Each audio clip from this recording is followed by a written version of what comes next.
Good evening, everybody, and welcome to the Cup of Dusk, but more importantly, say hello to my guest, it's Marina! Hi. Hello. Welcome, everybody, like I said. Oh, good. Do you not say every bunny? Uh, I feel like it would be appropriate since we're both bunnies. I mean, do you want me to just roll it back? We can try it again. Yeah, can we do take two? Let me just... Okay. Good evening, everybody, and welcome to the Cup of Dusk, but more importantly, say hello to my guest, it's Marina! Hi. Thank you so much for having me. I'm so excited. Of course. Yes, I agree. Wow. Wow, indeed. Welcome, everybody. Like I said, my name is Roy. I'm a bunny beers, VTuber specialist, good voice acting in the housing in this cafe called the Cup of Dust, where I bring in various VTubers around the neighborhood with a little improv sketch comedy. More importantly, I'm joined, like I said, by the most... how would you describe yourself? Wholesomely lewd, lewdly wholesome? I'm wholesomely lewd. Wholesomely lewd. Yeah. We like that. I did take that literally from your Twitch bio, so we're gonna go with that. I had to make sure I had the descriptions right. Didn't want to just overstep my bounds and go, you know what, Marina? She's a pretty lewd person, you know? This is better. God, I had a collab with somebody one time and they were talking about horror stories, and there's this woman that said one time she was on, and she brands herself as like a wholesomely lewd streamer, but she said apparently she went into a collab and the person just said something like, here's this person and they're a slut or something, like just super like, huh? Although I don't know, I feel like we're close enough that if you called me that, I'd probably just laugh. I'd be like, yeah, don't have to tell everyone. I would hope so. I had a moment. I'm trying to think. So the other night I did a like a VTuber review trend of like, I was like, hey, send me your VTuber designs like on Twitter, and I did like the first part of it, and I was talking about how Siege is doing art for me. Okay, listen, that is beside the point. You did not need to use that just yet. Okay. I'm trying to tell a story. Has nothing to Sorry, Marina. Anyway, so I was talking about how I love specifically Siege drawing me like a whore. I specifically said that. And then in the same breath, I mentioned how I also want to steal friends' outfits so Siege can draw me in them. And I said Stella specifically because she was, stop! I'm trying to tell a story. You're making it weird. God. Go on. Unprofessional. Yeah. Yes. And so I unintentionally called Stella a whore when I was trying to call myself a whore, and I wanted to wear her outfit. And I felt so bad. Like, I was immediately messaging her. I was like, oh my god, I'm so sorry. That's not what I meant. It was just poorly, like, put together. I should have put, like, 4 commas more. God. Oh my goodness. I'm sure you've had it. What the... Do you love that? That specifically? Oof, that was a messy one. I was just over on Vill's stream, and Vill did a tarot reading for me, and it told me to open my eyes and stop daydreaming and accept new things into my life. And when you asked me if I like that, I've never considered it. Oh no, I didn't mean literally. It may be oh yeah, I'm just kidding. I'm just just joking. Teehee. How have you been, Marina? I feel like it's been a bit since you and I specifically have talked. I feel like it's been like, not since MagFest have we been in the same established area together. That's true. I think that's true. I'm doing very well though. I'm streaming and doing all the fun content creator stuff, streaming on Twitch and other places, creating content all over the place, and just really trying to enjoy what I'm doing, and on the personal side, but it's still, I mean, I feel like when you're a content creator, your personal life is kind of always ingrained with your streaming somehow. For sure. On the more personal side, I've been traveling, so that's been nice. I've been taking an extended trip to Canada, nice. Actually. So I've been here in Canada since, what is it, like end of January, and I'll be here until March. And I'm actually here because I met this very cool, very cute VTuber named Fenzi, and she's wonderful. And you know, we started talking more and more, and then we decided we'd maybe meet up, and now she's my girlfriend, and it's wonderful. Yeah. Hey, well, I'm really That's happy over for here. you. Yeah, yeah. Yeah. That's why I'm over here in Canada.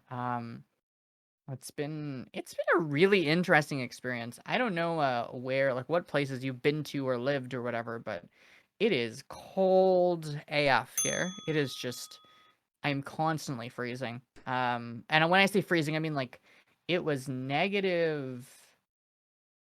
it's like negative 37 or something Huh? Celsius. Yeah, which is it's very, very, very cold. I've never been, so I'm from Los Angeles, right? And I'm from Mhm. like Los Angeles my whole life. I've been to other places, but usually it's during the summer when I'm traveling. So I've For never sure. been to a place that's like cold, cold. Um, so I came over here, and going out in that kind of temperature, you feel everything freeze. So like you feel the hair on your arms and like the hair in your nose and like literally anywhere Oh. that you have kind of moisture, like it freezes, which is weird. Like if you were to walk outside and just like open your mouth and stick your tongue out, like the saliva on your tongue would start to freeze kind of That thing. is crazy. Yeah, very very, very strange. And then you're bundled up, right? Yeah. You're bundled up, so you're like you try to stay warm. And the weird thing, what I found about the cold that I don't like, I don't mind as much the actual cold, like standing in the cold. Yeah. I think what's the worst to me is moving in the cold because you're Mm. bundled up, so you're trying to stay warm.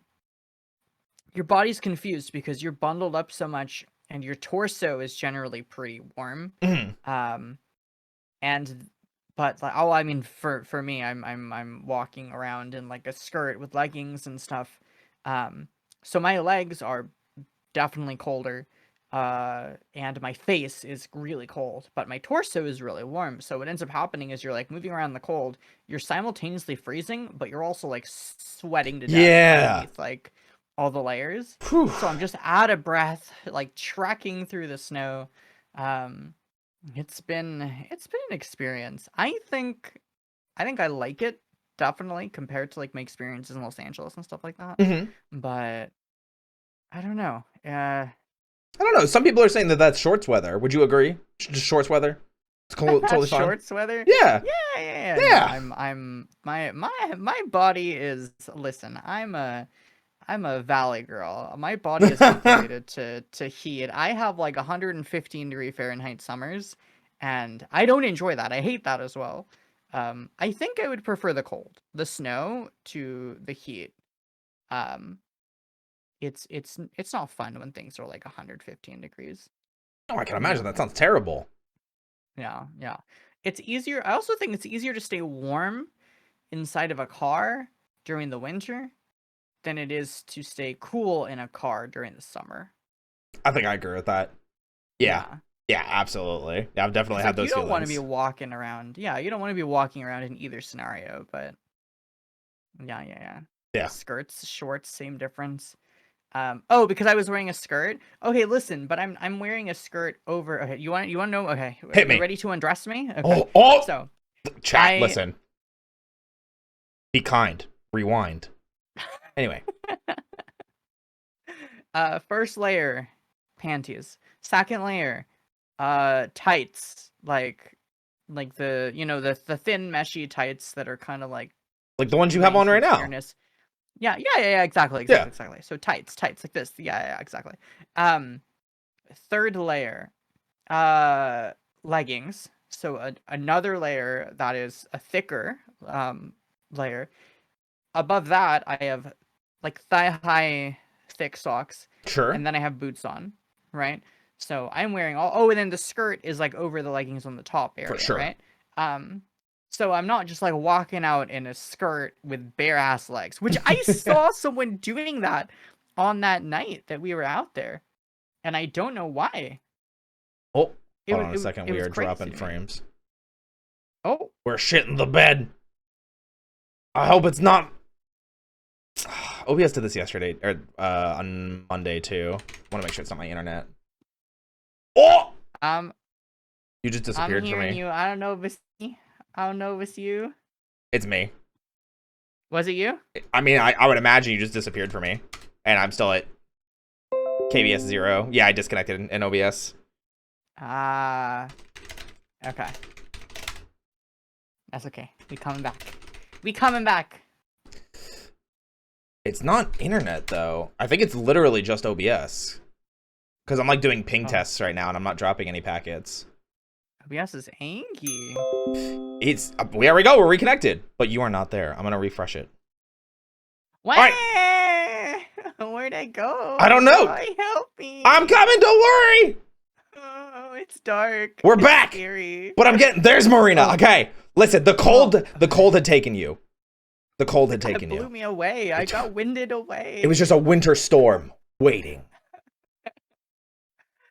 My goodness. Guys, sorry about that. We are back. Marina, please continue to tell us about all this skirt adventure. I'm listening very intently. Right. Yeah. Yes. Okay. So just long story short, I'm bundled up. Right. When chat hears me say I'm wearing a skirt, I was like, I'm not walking out in freezing weather with just a skirt on. But someone else, one of the nights we walked down, there was another woman walking on the street, and she was wearing just a skirt and bare ass legs. And I'm sitting there like, what? How do you do this? Like, you know what I mean? Like, I would not be able to do that. It's wild to me. I hear people say like, oh, that's this weather. That's not even that bad or whatever. To me, when I talk about it's a cool day in LA with it being like 70 degrees. I was about to say, yeah. Like, that's hot. 70 is like summertime. Yeah. Like, I would imagine that it's like that for Canada, that there's definitely those moments of like, oh, well, it's when you live in it your whole life, you get used to it. So like the slightest upper bit of temperature change, you're like, oh, well, I don't really need to worry about, leggings or tights or anything. I can just bare ass legs it. I am curious about this skirt technique though. I'm gonna have to learn something more about that. Yeah, it's okay. You can get some practice in. That's what I have to do. Listen, I only just started wearing a dress. Like, whew. That was fun. Nice. We love that. Siege has been having a lot of fun putting me in more typically feminine clothing. I've been enjoying all the art that I see you putting out. I have more coming, and I don't want to spoil what it is, but it is more of me exploring that side of things, but with makeup this time. So okay. I'm very excited for that. I've actually had, and you have been someone that I've wanted to talk to about this for a while, yes, but I thought it was something best to save for the stream, because like I knew that we were gonna be getting together, shooting the shit, and I could be like, hey Marina, I've been really enjoying exploring this feminine side of myself, because like Siege drawing me in these more feminine outfits, drawing me in makeup, and then I'm looking at the new model that I have coming out, and I'm much more like curvy and less masculine and less muscular, and I'm like, oh wait, I kind of like this. Yeah. I mean, what's not to like curvy bunnies, right, chat? True. Chat, not if you agree. Not if you agree. Not if you like curvy bunnies. Not true. Chat. Just nod with us. Just nod. Yeah, absolutely. Just nod. Respectfully, just nod. Yes. Respectfully nod. Good. Thank you. I'm glad we got some nodders in chat. But it's been a fun conversation, because I've had it a couple times now with chat, and every time it's come up, it's mostly been like, oh hey Roy, like I saw that art piece of you in a dress, or hey Roy, I like your new makeup, or something like that. And I get like embarrassed. I'm like, yeah, it's like weird, because I'm like enjoying it, and I'm like, I don't know like what I would call it aside from me just exploring femininity and other stuff like that. And they're like, oh, it doesn't need a label. And then I go on like an hour like tirade or tangent of like, I don't know, it's just kind of nice. And I don't say anything new. It's just that for an hour. I was gonna say, Winsome has been here for it. It's like, yeah, you don't really have an explanation. You're like, just feels good. Feels good, chat. Kind of like it. Kind of. But yeah, no, that's nice. There's something freeing. Have you had the experience IRL of like just wearing a skirt with no legs, or a dress with no legs, or anything like that? No. It is. When you do it for the first time, it's very freeing. It's like, it feels, I think, as like, if you grow up only wearing pants or whatever it might be, you know, like when you do something the first time, you feel naked, kind of. It feels like scary, you know. But yeah. If you try it sometime, like listen, when we meet up for off kai or something, I'm putting you in a skirt, I'm not twirling you complaining. around. You'll be like, oh, okay, like Listen, get it. I am not complaining. I will have to do some beautifying before that point. I've been working out. I've been trying to lose some weight because I know before I want to get into that point, I would like to have a body type or a body shape or body proportion or however you want to describe it that I feel like I can see myself wearing those clothes. Okay. You know? You need to make sure that you don't lose any of the bunny buns. Oh, right? no, of course not. The famous royzoga bunny buns that I've heard of. I can talk. Wait, who told you about them? What do you mean by that? You say who like it's only been one person. No, I mean I'm talking plural. Who did you hear it from? Who did I hear about the bunny buns from? I'm just curious because there were a couple people that teased me about it at TwitchCon. You know, I gotta make a list now. There were so many people that I'm trying to remember. I feel like Haru confirmed it. Oh my god. I'm trying to remember who else like I talked to. Look, life is a blur sometimes. True. Right? Well, there you go. Let them do it for you. They'll remember for you. Yes, please do, because God knows I can't do it myself. The big one that I remember was Ava.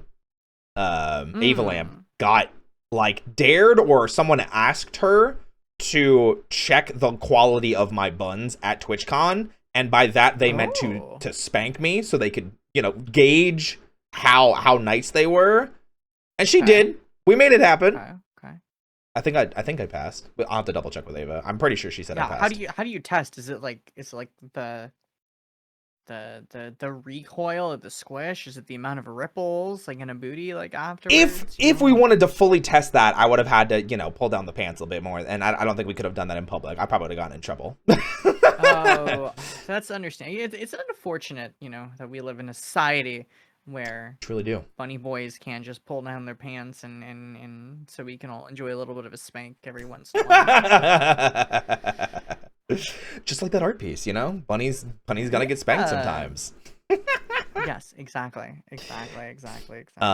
But it has been very freeing to explore that aspect, at least in VTubing and in art. I've been like, oh, wait a minute, I kind of like this. Hold on, wait, why did nobody tell me this? Yeah, it's nice, right? Yeah, it's been freeing. I know I've had a conversation with a couple people now, obviously you, but my voice coach Hayden has been very supportive of kind of like exploring that, which is funny because I started working with them before I started having these feelings, and then I went to them and I was like, you know, and they were like, yep, I do. Like not even letting me finish the sentence. And I've mentioned it to Mim a couple times, just because, you know, I feel like they've also been in that light of, hey, I'm doing this and this and this and this, and I'm like, wow, I really like that, so I can always look at them and, right, you know, same with, I mean, it's like you. I said you first, but still. Oh, it's fun. Yeah, I'm glad that you know, you've been exploring with design. I think that's really important for everyone to be able to feel not necessarily that they have to explore with you know, gender norms and things like that, but to be able to feel like they can. That's what I think is the most important thing, right? Yeah. So the fact that you were interested in doing that and you felt, you know, like you could, and the fact that, you know, I didn't expect any different, but the fact that your community comes through to support you in that way is really cool. Because listen, who doesn't like the idea of femroy, right? Like, I mean, they've liked the art of it so far, so I would hope that they enjoy it. It's funny that you mentioned that though, for two things, and I'm gonna pivot into both of them. But the first one is I talked about getting more into voice acting recently, and I did like a little, hey, like if you liked an anime dub, let me know. And someone commented and they were like, oh, this is just a random thought, but since you're moving into more a feminine aspect or androgynous or however I want to describe it, when I get there, they're like, with Roy 3.0, are you planning on doing a different voice?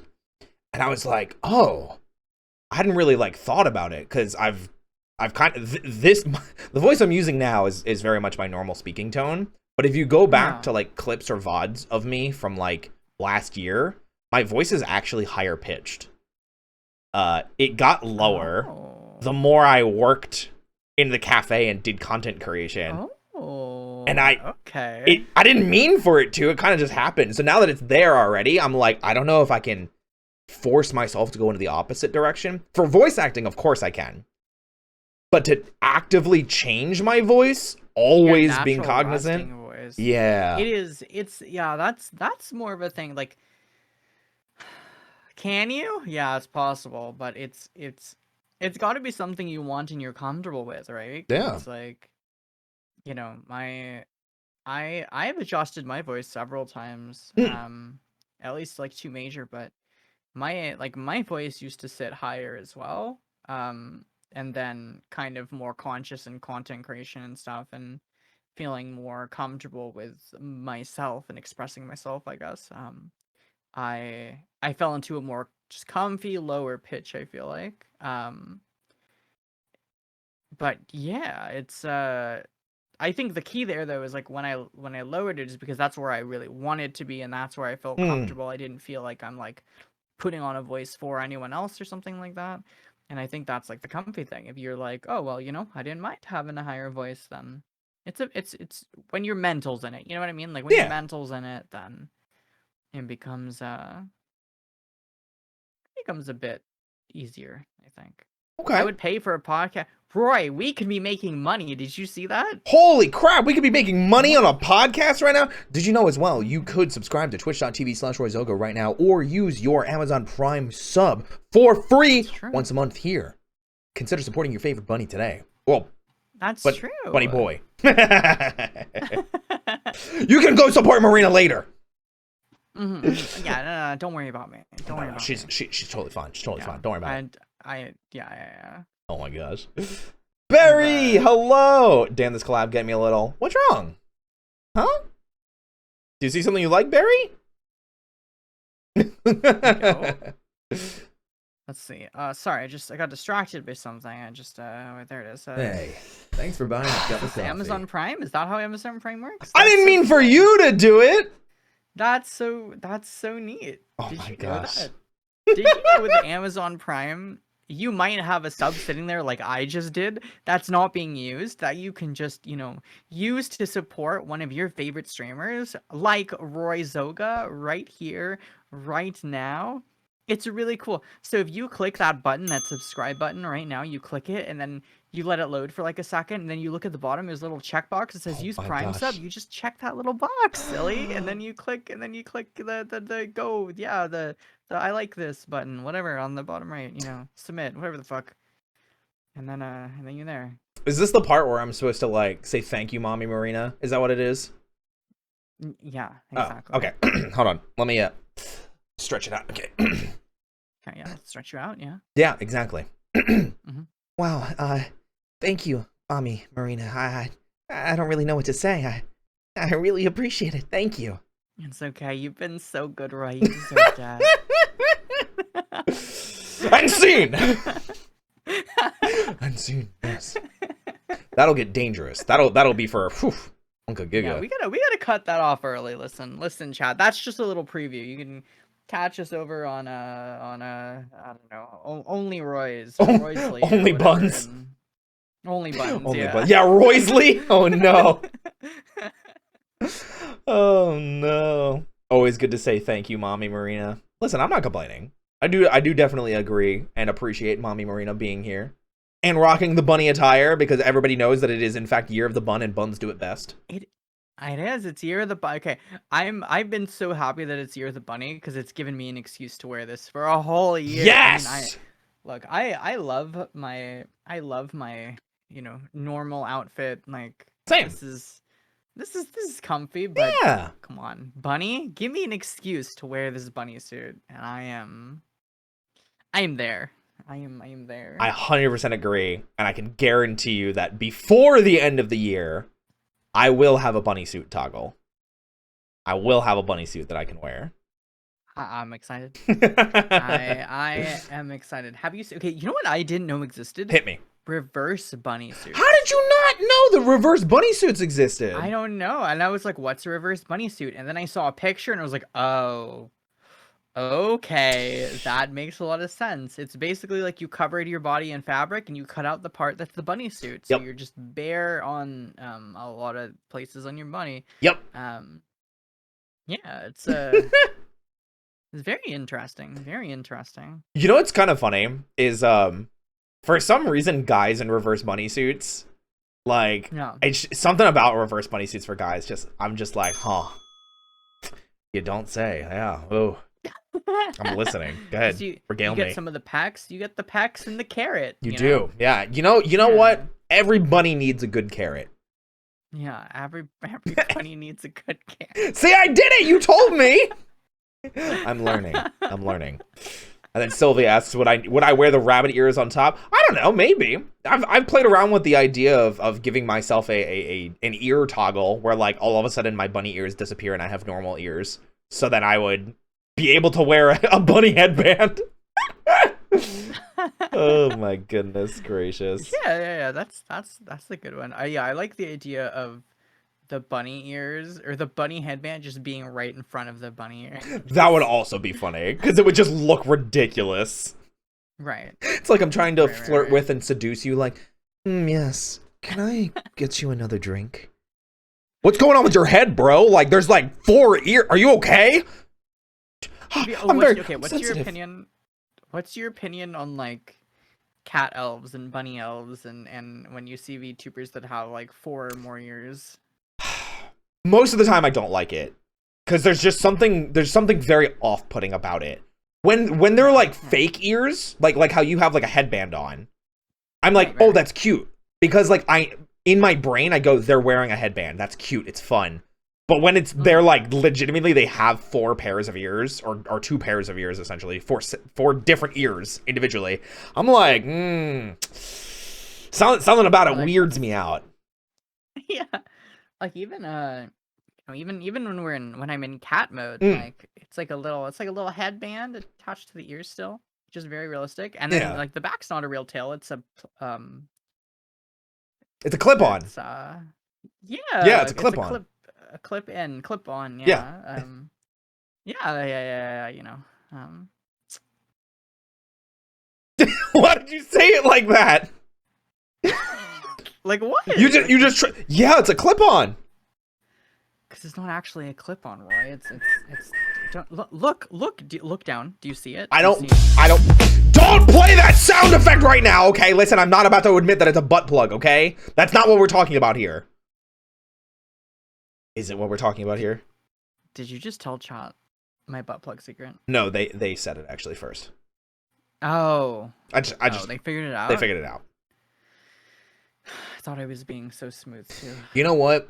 You can try. So discreet. We can always try to be smooth, discreet, sexy. Give us the triple S, you know? But at the end of the day, chat's just, it's chat. They struggle sometimes with the intricacies of flirting and the intricacies of knowing when not to say things or when to play sound effects. You're like, how about we go back to my place? And chat's like, they want to do it. They're talking about doing it. And I'm like, chat, come on. It's like, chat, yeah, of course we're talking about doing it. Just relax, okay? This is why you have no Rizz. This is why you get no bitches. This is why I have to regale myself as bitches so I can compensate you all for not having bitches. I'll be bitches. It's just... Yeah, when chat doesn't have Rizz. When chat doesn't have Rizz, listen. That's why I openly call myself a bottom. You know? I'll be chat's bitches. Because they can't get any. Have you thought about renaming yourself to RoyzZoga? Or you can, oh my god, you have it. Listen, hear me out, okay? you have a segment I'm where listening. you give advice, okay? You give dating advice. Oh, It's God. really lucrative on Twitch. I Sure. recommend it. Absolutely. You give dating advice and you call it Roy's Rizz. Why don't we just do this on your stream?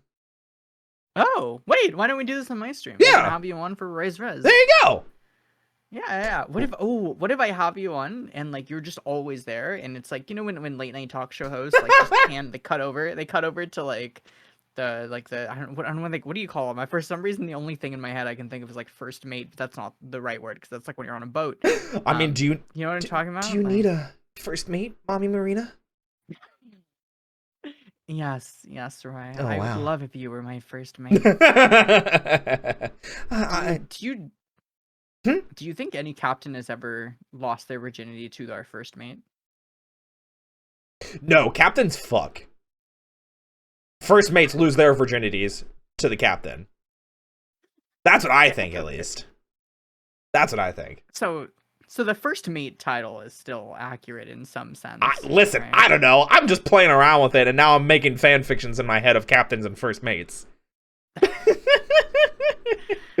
Does anybody want to be my captain? Oh, captain, my captain.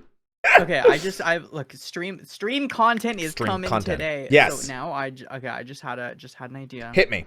What if there was a stream where you take duos of VTubers and you decide which would be the captain and which would be the first mate? Like in a horny sense or just comical sense? Oh no, just like actual like piloting a boat and okay. And listening to everything they tell them to do. Because it sounds to me you're saying which is the top and which is the bottom here. Do you think first mates are always bottoms? No, but I am looking at chat and seeing people go, you know, spicy. First mates and ship captains did in fact do plenty of sexy time. Like, see, that's my brain. My brain just goes that way, you know. First mates and did do plenty of sexy time. Yeah. What about Captain Hook and Smee? they were probably spoinking and doinking it. I believe. First mates could be the one that knows everything. True, Captain Dick. No. Do you think Captain Hook's dick is just? Do you think Captain Hook might be dickless and just has a little hook? God, I hope not. God, I pray not. Cause like Captain Hook in Hook was actually like I thought he was kind of attractive and like, you know, but. Captain Hook in the Peter Pan movie, not as much. Though villains kind of be. I can't be the only one. There's art of that. Yeah, is there? Do you think there's got to be art of Captain Hook and Smee? Oh, it has to be. Absolutely it's has to be. Hard to find, I'm sure. Oh my God, we're being visited by the Rizzla. Hey, it's me, Mr. Rizzla. I've heard you have a lot of Rizz. Let me challenge you. May I attempt to Rizz you up? Hit me with your best shot. Fire away. Yeah, I mean, let's go. And what do you got? Are we gonna get rizzled? Or rizzed? We're gonna find out. I'm very nervous, but I'm also anticipating. Yes. What if they just? I need this now. I need them to reboot Batman, but we need the Rizzler instead of the Riddler. Wait, isn't the villain from the Lorax called the Whistler? Why don't we just do that? Make them the Rizzler. Is it the Whistler? I actually don't know. Or is it the Onceler? The Onceler. That's what it was. I've never seen that movie, so I just kind of guessed. I pretended like I knew what I was talking about, as I do most days. Yes. You were taught in the ancient ways of Rizz? Oh my gosh. Okay, well let's go. So age difference is what you're saying. Okay, I'm listening. Okay, yeah. We're down. We're down to clown. Did you ever? Okay, so we're talking about Captain, like a pirate, yep. Captain Hook and shit, right? Yes, so, yeah. Did you ever own when you were a kid, or maybe now? I don't know. Who knows? Did you ever own one of those like fake hooks for your hands? They were like little plastic hooks, and it was really just like a plastic dome that went over your hand, and then you like held on to the hook part, and the hook came out the end.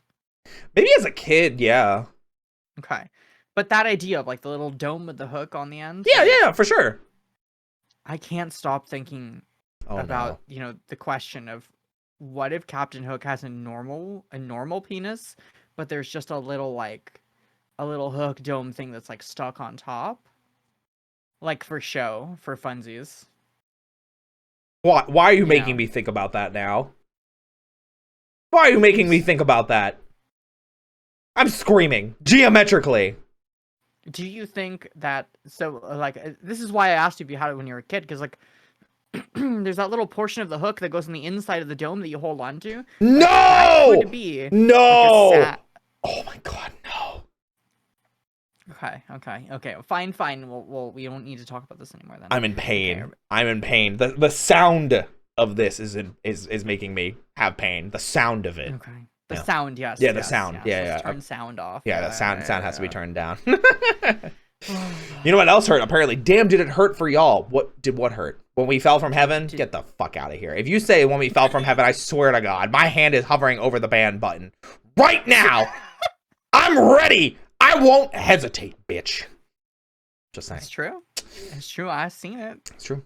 Marina is my witness, and she knows I would never tell a lie. That's why I'm the most say-so, pure, innocent, wholesome streamer out there. Yes. Absolutely. Go easy on him. Nah, it's a 5-part joke. It's a 5-part. Okay. Listen, the only 5 I want is 5 guys meat in my mouth. You know what I'm saying? Hey yo. That joke didn't land well. But anyway. Hey. Same, to be honest. I just had the Five Guys burger the other. You know what I appreciate about Five Guys? Hit me. They have A1 sauce. Oh, A1 steak sauce. You don't see that. Yeah, they have A1 steak sauce, and you don't see that enough. Nope. I feel like it is a good one. It is one of my favorite things to get from Five Guys, specifically because no one else does it. You put A1 steak sauce on the burger, and you get like mushrooms and like fried onions, maybe a little bit of jalapeno, make it a little spicy, get some A1 steak sauce, and now it's like a steak burger. I mean, not that it's literally a steak burger, because steak isn't as good as a burger. I'm just saying. Okay. Yeah. Wait, I'm sorry. You say steak isn't as good as a... Yeah, I think burgers are better. What kind of steak? I don't know, just in general. Just like normal, basic ass American steak? Yeah, I think burgers are better. Okay, I can agree with that. Okay, good. I can agree. If we were talking, but I do have to say, sure. If we're talking carne asada, I gotta go. But that's not steak. That's carne asada. Like, yeah, well, it's like it's steak with extra steps. You know? Yeah, and it's a certain cut of meat. True. Yeah. But like a I don't know, a sirloin or some shit. I've actually never been a big fan of steaks. I don't really understand it. Joel is happy now. I will finally be able to live down that one moment where I told him about that I got steaks with Evanito at TwitchCon, and he was screaming at me. Oh my god, I hate it. Wait, what was the scream? Because it was like, why did you get steaks? Oh yeah, Joel hates steaks. Okay. Yeah. Okay. So just any. I also tagged him in on Twitter, and I was like, the steak is really good. I think the thing about steak is I feel like there's so much steak that's like cheap, and when it's not high enough quality, a cheap steak is not good. Oh, and it's usually still more expensive than like other cheap quality foods, so it's not worth it. For sure. If you're gonna go all out in a steak and you have like an expensive steak that is cooked by someone who knows how to cook steak well, and it's juicy and succulent and well seasoned, then I think it's a good food. Yes. That is what I agree with. And that's what it was at TwitchCon, which is why I sent it to Joel. I was like, listen, I ain't never had a steak this good in my entire life. It's making me rethink life decisions. Yeah. Okay, but imagine how much better it would be instead of $100 steak if you got $100 burger. I would probably love it, but it would probably be really good, right? So here's the thing, though, and this is gonna sound kind of like the inverse of what I've been saying. Okay. $100 steak, you know that thing is gonna be bussin' on God for real. But $100 burger is like, why is it $100? What are you doing to this burger that made it $100? Are you using grade A5, like grade A5, grade 5, I don't know, fuck, whatever the highest grade Wagyu beef is to make a burger? Because if you are, you fucked up. You shouldn't be doing that with a burger. Wait, is that a thing? Yeah. It's like is A5 a thing? Yeah, A5 is the highest grade of beef that you can have. So what's A1? Is that shitty? I don't remember what like the tiers go in, but like I know A1 steak sauce. Like that makes me think like I don't think it's like that. I think A1 is just like Okay. the name of the place. And I think Azrael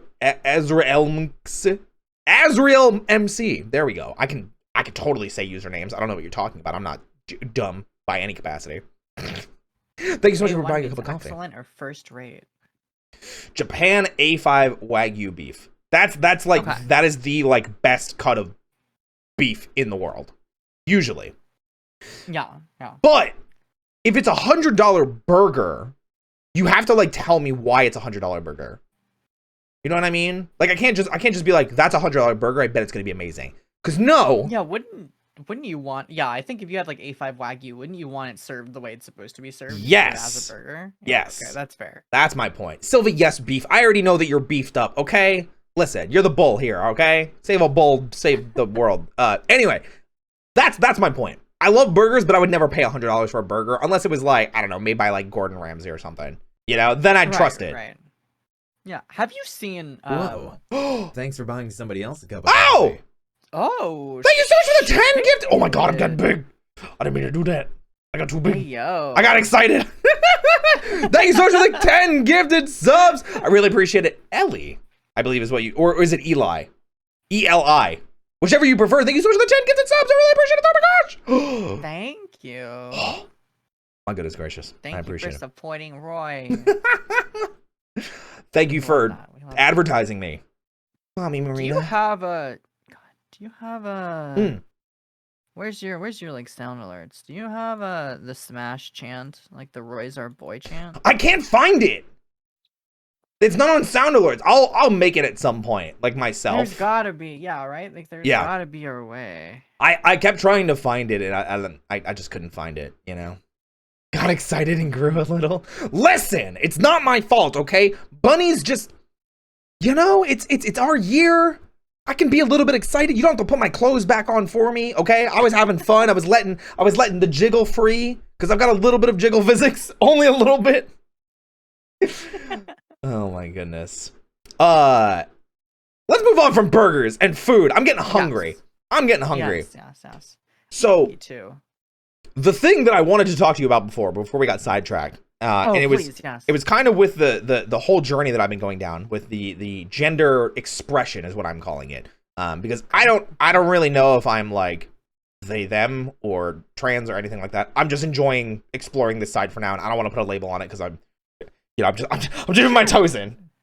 But yeah, that's fair. The thing that I got to talk to a lot of people about, and it was really funny. And I don't know if you've experienced this. As someone from the outside, and I think Winsome was here for most of these times, but like anytime I brought it up, there's always a new chatter that hasn't said this yet, and it's always like, wow, it's really nice seeing somebody else go through this journey and just like smiling from ear to ear as they come to terms with these things. And I'm like, what does that mean? Do you have like popcorn on the side? Like, yeah, we got another one. Here they go. Oh, I can hear the cracking from the eggshell. Yeah.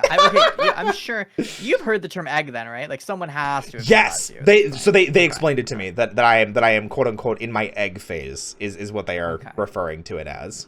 Yes, and as a funny haha joke, I agree. But I also, you know, on the other side, I'm someone who. When we're all laughing and good fun and we're laughing together, it's okay. But I think there's something that people do sometimes where they they are like, oh, you're just an egg, and they like tell people like you're trans and you don't know it. It's like we did have that conversation. Yeah, because Winsome said it. Roy learned the term egg recently, but we also clarified that Roy isn't an egg.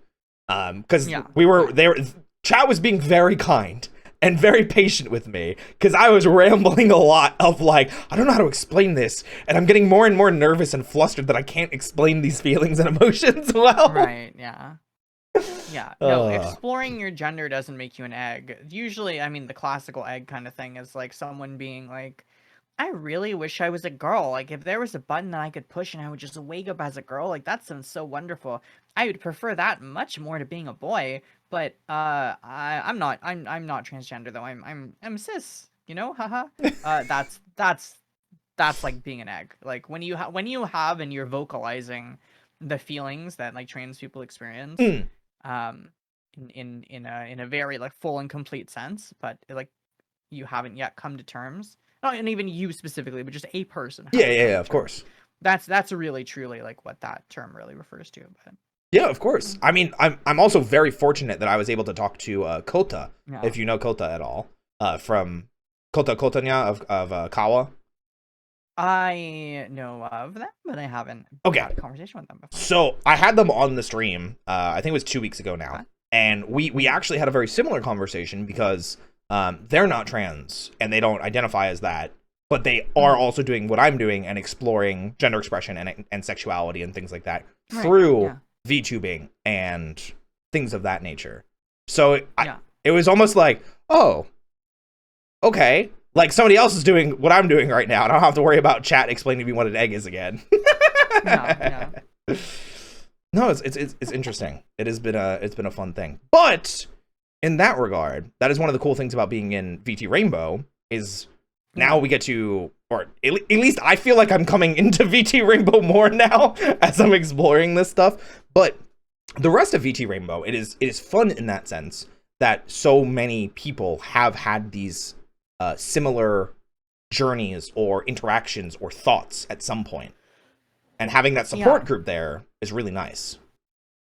Yeah, I agree. I think hey, thanks for buying a cup of coffee. It's always nice when you're like exploring anything outside of like the quote unquote norm or, you know, societal standards or whatever. Yeah. To have people around you who are, you know, able to just be like, that's cool, and give you the thumbs up, you know, because that's something, as opposed to like people that are like, that's weird, that makes me uncomfortable because that is not in societal norms, you know, like that's the biggest problem with like most people experience in youth, like growing up and stuff, right? It's like people are trying things out, or like people aren't able to even really express themselves or start to like things because of like how other people treat them, right? Yeah. It's the idea of like when kids like quote unquote grow out of things, a lot of the time it's not even that they're growing out of things, it's like societally they're being pressured or told like, you can't, like, haha, you still like that? That's a baby thing kind of thing, right?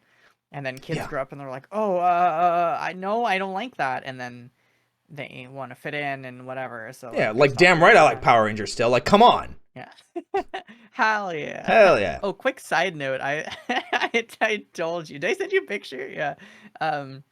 I was like, okay, I think Roy would approve because I came over here to stay with Fenzi, and she on her counter had like or not on her bookshelf. Oh yeah. She had like a morpher or some kind of Power Rangers. Yeah, it was like sitting right there on her bookshelf along with like a rainbow pin next to it, so it was like perfect. Yeah, of course. Look, Roy. Oh my god, it was fantastic. No, I love seeing that almost as much as I love seeing that Prime subscription from Maria Kawaii VR. Thank you so much for the support. I really appreciate it. And welcome in KBX the Game Master. Welcome in. I hope you're doing fantastic. Apparently someone's having a pansexual panic right now as well. So it sounds like we're doing our job. Oh, I love that for you. Welcome to your pansexual panic, starring Marina and Roy. Hello.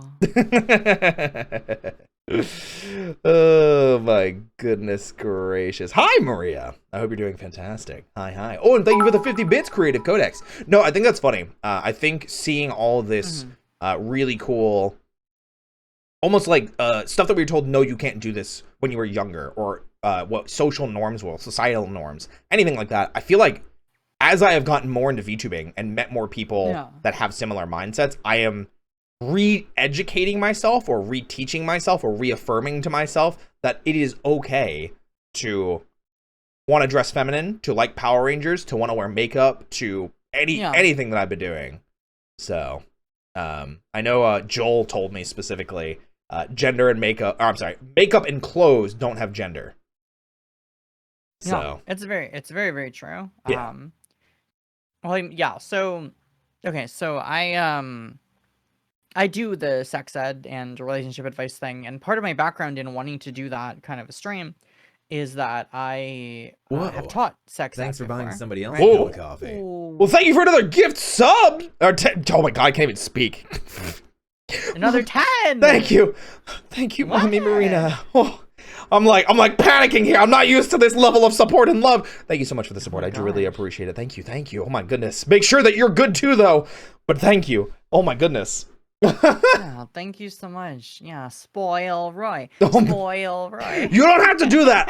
I appreciate it, and just know that anytime. Look, listen. You don't have to. I do. Don't look at me like that.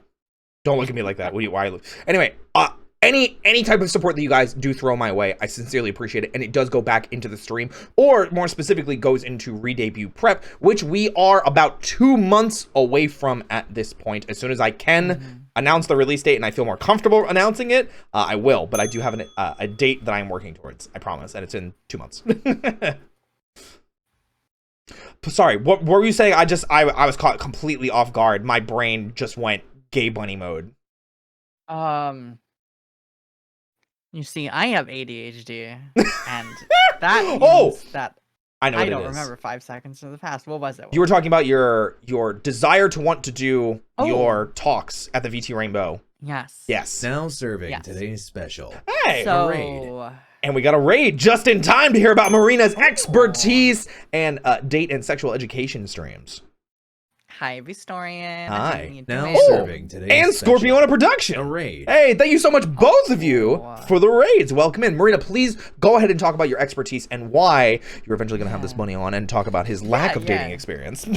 Yes. Welcome on in, Raiders. It's nice to see you. Vistorian, I had the pleasure of working with recently, who's absolutely fantastic. Thanks for coming in with that raid. But yeah, I was saying that...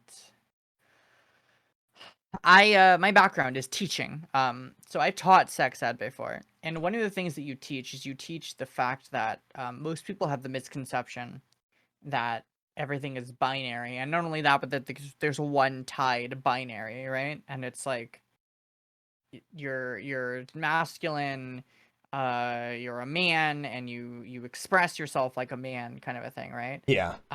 Or you're a woman and you're feminine and you express yourself like a woman. But the reality is that your like gender, and your orientation, like that being tied to it too, right? Like you're a woman and you like men, or you're a man and you like women. Like that's how, you know, things are kind of just societally taught for the longest time. And now I feel like we're finally, at least in America, getting to a place where people are more accepting of splitting at least gender orientation, sexual orientation.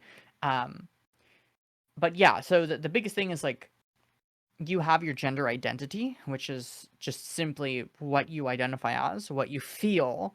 You feel, you know, masculine or feminine or a blend or whatever it might be on like a spectrum, essentially. And then your expression is completely separate, right? And that's the idea that that's not tied. That's why we say like none of that stuff has a gender, right? Yeah. Toys don't have a gender. Makeup, clothing don't have a gender. But societally, we have taken things and said, those are masculine, those are feminine, right? Like that's just kind of like what we've done, which we have to do our best to break away from, right? That's the idea of saying like a piece of fabric in, you know, that's pants versus a skirt. Anybody can wear either one. Or even colors. Like, oh, you like pink? Nah, pink is for girls. I love pink. It's my favorite color. Exactly. Pink's a good color. Yeah. No. I think it's something that's extremely important, is to know that like gender expression, it has nothing to do with identity. You know, there are boys that can like Barbie and there are girls that can like Barbie, right? Yeah. And there are boys that can like action figures and Power Rangers. that can like action figures, right? Power Rangers. There we go. Literally the example of Fen and I. Yeah, exactly. And then, you know, just even breaking it further down to the fact that like there's not even a gender binary, right? Like and there are people that exist on a spectrum, and the fact that we're pulling more attention to that in more recent years is good, right? Yeah. The fact that people can choose to identify, you know, like it's not even like choosing to identify, it's really just choosing to label themselves based on the way that they feel. Yes. as non-binary or gender fluid or agender or whatever it might be, depending on what feels like it makes the most sense to them. You know what I mean? Yeah, absolutely, I do. I think all that stuff is super, super, super cool. So it's yes, going back to what you're saying, yeah, makeup and clothes don't have a gender, and it's really cool to be able to do that, to not feel like your gender's tied to that, right? Yeah. Wear whatever you want to, do whatever you want to. Absolutely. And yeah, I was going to say, some people in No. chat are bringing up good points too. Pink used to be considered masculine for much of the 20th century as well. And then toy and clothing factories ended up being like, oh, actually it's a, feminine color now. So there you go.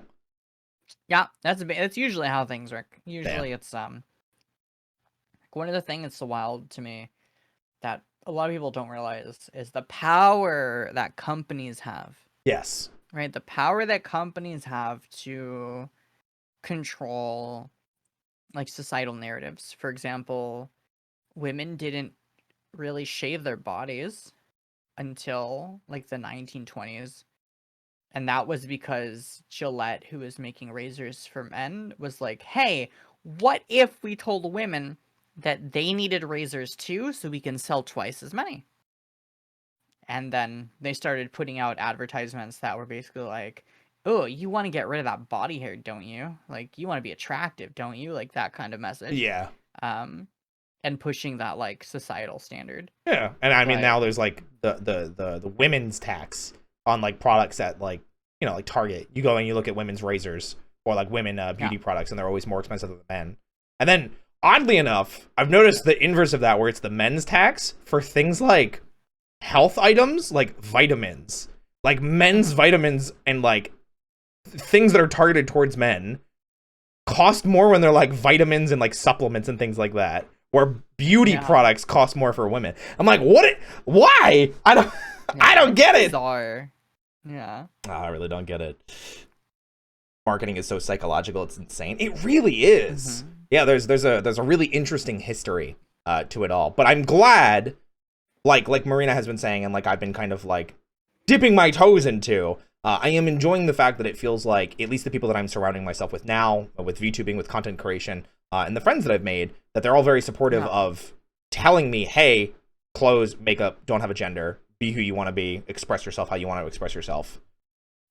So that has been really nice. But there are obviously other ways to express yourself, and I think you have been handling that a lot. And we kind of started talking about it a little bit with your sex ed talks in the VT Rainbow. Do you want to talk about them at all and kind of like break down what you do? Because you did start to mention it, and then we started talking about the societal norms. I think Marina can handle this, but I appreciate it. So I have been doing some streams over at the VT Rainbow Bar. I've been doing those usually on Fridays, but the past couple weeks with traveling and stuff, things have been a little different. But basically, I do sex ed and relationship advice, and it's been a whole lot of fun. I have 2 other people with me usually every week, and we answer chat's questions. It's like chat's questions that are either sex ed questions or like relationship advice situations, like me and my partner are doing this, or like I'm afraid of this, or like whatever it might be. But it's been really, really fun. I think not only to be able to feel like we're helping people and responding to people's things and giving our insights, but also just to hear so many different opinions, because I've had so many like very, very just different people on, and to hear all these different perspectives. I had Vexoria on one time, and hearing the perspective of someone who's like in a long time married relationship, right? Oh yeah, Yeah, I remember that hearing like other people who maybe don't have a lot of relationship experience, or people who do have a lot of different like experience with different partners. Hearing all the different perspectives, I think, is really, really cool for me. Yeah, definitely. I mean, it's a great way to not only meet people, but to feel closer to your community, I would imagine. Yeah. Because like every so often we'll get questions where it's always anonymous. Yeah. No one ever has to put their name on a question. There's not even a spot to put your name, because I never want someone to feel pressured or anything like that. For So sure. the questions are always anonymous, but sometimes people will chime in and be like, "Hey, this is my question," and so it's always really cool when I see people, especially people who've been in my community for a long time, ask a question and feel like the sense of trust to be able to like open up a bit and like say, this is my question, um and build that kind of connection, like you're mentioning. I think that is a really really Yeah. really unique experience. Yeah, and I mean, like, that's a big part of what you wanted to do and why you started VT Rainbow, was to give that feeling of safety, right? Yes, Yeah. exactly. See, we're tying these things together, people. Yeah. Oh, I didn't know you had that one. I don't think I've seen that one before, or if I did, I forgot. I'm pretty stupid. I don't know. I don't use it very often. Only when I'm like yelling, at like a door or something. I'm like, come on, think, Adora, think. Generally not really using them to already yell at my chat. I'll tell my chat to think. There we go. Bullying Adora is fun, and they like it. So I mean, Adora was here earlier, but I think they left, so no longer here. Can't bully them if they're not. I mean, we could, but it's not as fun when they're not here. Speak for yourself. I'm just kidding. I was about to say, listen, call off, Queen. Sheesh. But speaking of going off, so we do something here, and I'm sure you're familiar with it, because I think I saw one earlier and we kind of just didn't because we were in the middle of a conversation, but I want to make sure we get at least one tonight. Are you familiar with the ways of the era? The era. Yeah, I mean, I've been known to dabble in an era. Would you like to do one with me tonight? What kind of are we? Are you looking for my best sincere era or I mean, it can be however you want to put it, but okay. We do things a little bit differently here with the eras. Oh, okay. So first, you're gonna widen your stance. Okay. Then you power stance. Okay. You gotta scream power stance. Oh, power stance. There you go. And then you give it the old. Hey,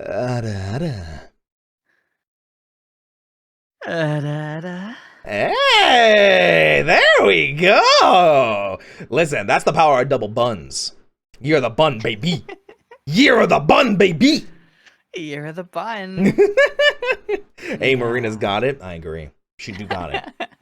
Marina's got it going. Power stance. I like the power stance. It makes you feel powerful, You gotta make sure that you gotta make sure you're ready. Yeah. It honestly makes a lot of sense. It just kind of comes naturally when you're feeling the era. Yeah, of course, for sure. Yeah. So, moving on from that, obviously you've been doing the VT Rainbow Bar and things of that nature, but what else have you been up to recently? Have you had any big plans, any big ideas, collaborations, streams? Because I know you're still, you're still visiting Fen and Canada. I almost said California, but what have you been up to aside from the bar? So yeah, the bar I've been trying to do weekly as often as I can. I have been honestly, I feel like this is something I'm always very transparent in my community. Sure, hit me. And I know you do a lot of things. You talk about content creation and stuff like that. I do try. Lately, I've been kind of on a downturn a little bit, where I'm in that phase where I'm doing some like introspection and trying to get everything. Oh God, yeah. Kind of going to where you're like, am I happy with what I'm doing? Am I doing enough? Like that's kind of where I'm at right now. So what am I actively been doing? Yeah. Honestly, it's been kind of all over the place. I've been doing game stuff. Metroid Prime just came out, which I love that game. So I've been playing a little bit of that. I was lurking a little bit watching you play, because Metroid Prime is one of my favorites. Yeah, that one's a really good one. and I've just been trying some other stuff out. Today I did a Clash Royale mobile game that I'd never played before, and that game I have to Oh. say was pretty fun. I was pretty impressed that I often don't play mobile games because I'm spending most of my time on PC. For But, sure. you know, I was streaming opportunity came up, and I was like, sure, I'll try this game out. Heck And, yeah. it was a fun one. I enjoyed it. So yeah, I mean, what's going on with me? I've just been doing a lot of work behind the scenes, working on you know, stuff with planning out VT Rainbow stuff. You and I talked a little bit about it. Yep. Working on Off-Kai stuff. For those of you that don't know, Off-Kai is a VTuber convention taking place in, I believe, June. Yep, I June think it's end of 16th June. to 18th. Or mid. Yeah, it's like mid-June. It'll be in the San Francisco Bay Area, and it is the only, I believe, VTuber convention, like the convention that is for VTubers. That's all they talk about, VTuber related stuff. Yeah. And I was lucky enough to be asked to work with them as a like a consultant on the VTuber brand. So I've been having a really good time learning about how things go. Like, it's been so eye-opening seeing convention stuff from the other side, because I've been in a convention goer before, but to see the way you know, the staffing works and the planning works and everything is like super cool. Is there anything that you can talk about? Maybe that was especially like eye-opening or surprising? If you can talk about it. I think, and this isn't really a secret or anything, but I think the idea that Off-Kai is a volunteer, non-profit convention. So to see the level of dedication and work that literally all volunteers, right? So like none of the staff is paid. Even like the people that are like the founders that are just working crazy hours and stuff. It's like a passion project for everyone, right? Yeah.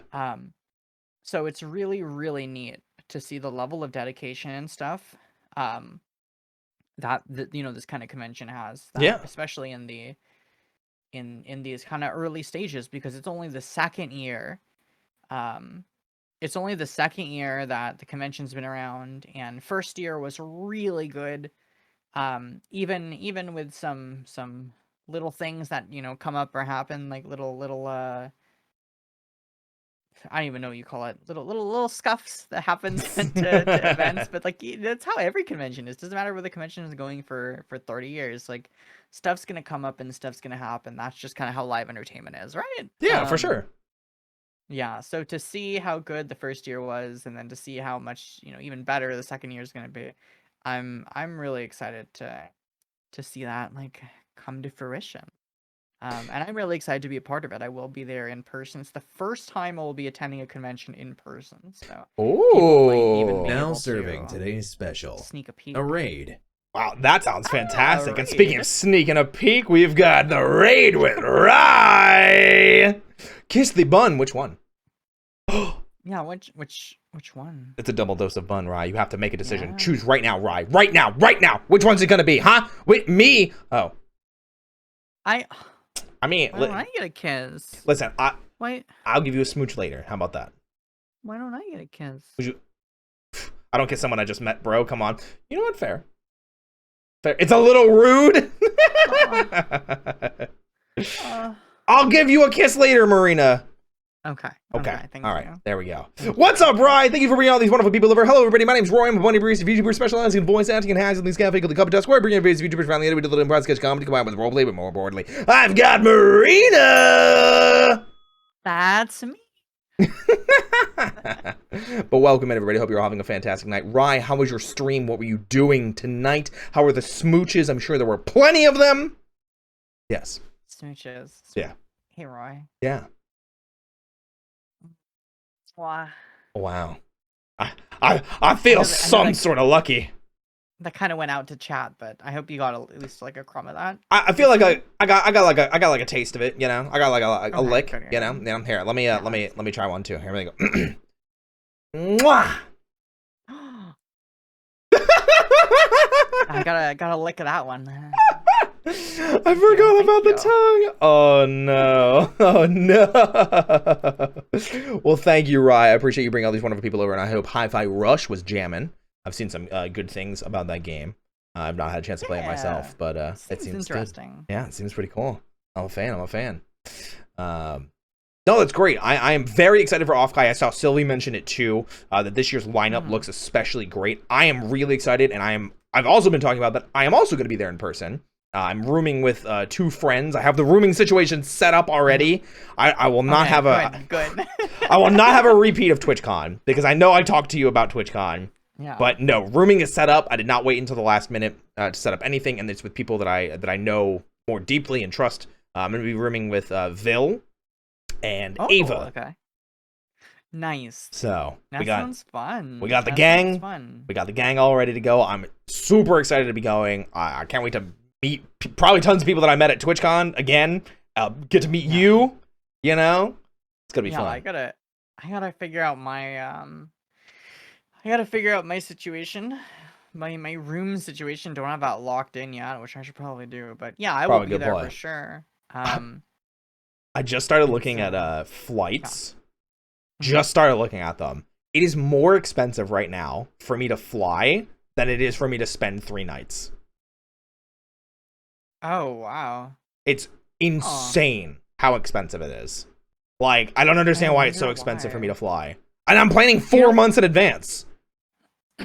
Okay, you know what's odd? Hit me. That I would take a look at is like, there are a number of things that are really weird with like marketing and pricing for flights. Sure. But I didn't realize this. When you buy your flight can affect the price. Yep. Meaning, I mean, there's really obvious things, right? Like the closer you get, the more expensive it gets. But buying flights on a Tuesday or Wednesday is for some reason cheaper for the most part than if you buy a flight on like a weekend, for example. That makes sense. I don't know why that is. Well, it's because like so people would be wanting to fly on weekends for like extended long weekends. Not when the flight is. The literal day of purchase is what I mean. Yeah. I mean, listen, you got me. Like if you go like look on a Tuesday and then go again and like look tonight and then go again and look on a weekend, and like sometimes you'll get more expensive prices. It's very strange. The other thing I recommend, is like if you see let's say like you want to go to the San Francisco Bay Area for Offkai. Looking at the flights, the airlines that go there and that are generally cheaper, right? And then subscribing to their newsletters, because they will do sales. So they're like, okay, sales are like on super low fares. Like I do that with Southwest all the time, and I'll get fares that are like $30 randomly. And then like for the next 2 days you can get like super cheap flights. I'm like, okay, cool. I'll take it. That's like cheaper than an Uber. Yeah, definitely. I'll definitely take that. I'll say that is one of the cool things about Offkai though that I'm excited about is no Ubering, because I'm staying in the hotel that the convention is at. Yes. Which is that's my favorite thing about MagFest too. Is like everything is so close and connected to each other that I didn't have to Uber anywhere. So I'm looking forward to that, especially after TwitchCon, because like I think I spent like $400 or $500 on just Ubering places. It was kind of disgusting. It was real bad. It was real bad. Oh yeah, that's the other thing. What Win said is for some reason, I mean not for some reason, we understand it's because they want to make money, but airlines, if they see you checking over and over again, will start raising the prices so you feel more pressured to buy.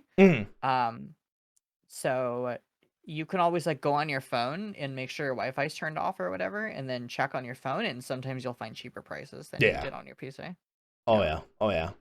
Or take a cab. I mean, I guess like cabs are definitely an option too. It's just not something that I think it's just the convenience of being like, all right, I'm on my phone, like Uber, because it's just there, you know? Yeah. I mean, I'm shocked that cab companies haven't just is it digital? Like, can you just like get an app for a cab? Like, why isn't, you know what I mean? I have no idea. I mean, you can call with your phone. Like, no one wants to call a cab, right? Yeah, I want to be like, here's my GPS location, because like sometimes I don't know where I am. Like, I could be somewhere completely random, or like I don't know the name of the hotel that I'm staying in, or I don't know like the street that I'm on. So like calling someone to tell them that is like, I don't know where I am. My bad, dude. Yeah. They got better because of Uber and Lyft. I would imagine they have to keep up with the competitive nature. Yeah, makes sense. Yeah. I'll look into it. Luckily for Offkai though, I don't think I'm gonna need a cab or an Uber or a Lyft. I think I'm just gonna be. Except when we go out partying, you know. I mean, yeah, of course. I mean, of course, but I'm not gonna care about if it's once or twice as opposed to like multiple times a day. Every single day, yeah. I don't know, that makes sense. Nah, I'll freaking die. No, that's really exciting. I'm really looking forward to going to Offkai and meeting with so many people, so many friends, and things like that. You know. Yeah. Now, too.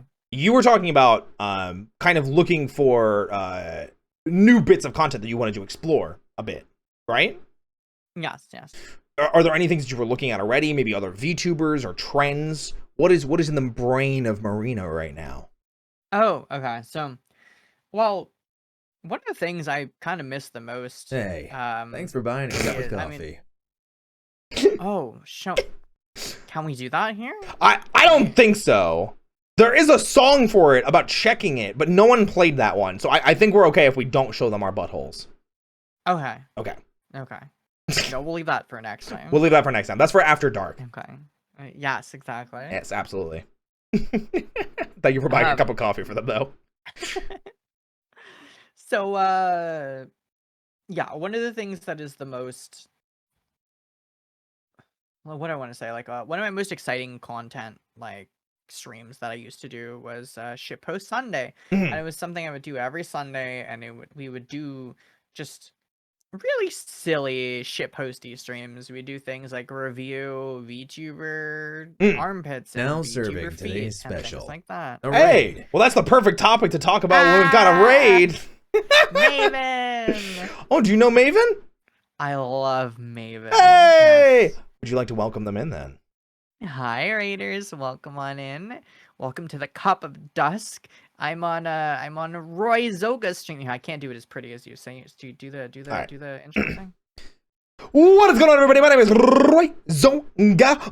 Roll that R as always. I'm a bunny berry VTuber specialized in voice acting and housing this cafe called the Cup of Dusk. We're bringing viewers VTubers around the individual improv sketch comedy coming out with roleplay, but more importantly, I'm here tonight with the most lewdly wholesome, wholesomely lewd, whatever you prefer. It's the bunny herself, Marina.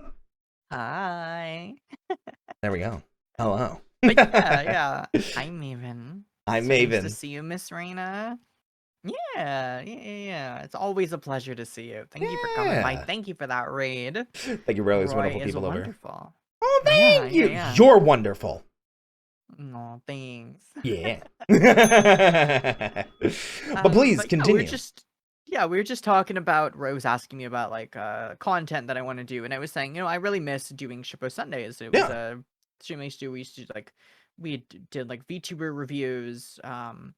We've done things where we just talk about really like just silly topics. So we did a cat girl versus bunny girl one. Oh, that one was pretty fun. I think I remember that. Yeah. But yeah, I used to do these all the time, and then my content kind of shifted and I sort of fell out of it. But I work best, and this is like, when people want to ask about like content creator advice, I work best when I plan stuff out. And my problem is I will plan stuff out. I will sit down and be like, all right, I am scheduling my guests on my streams for the next 3 months. And I do it.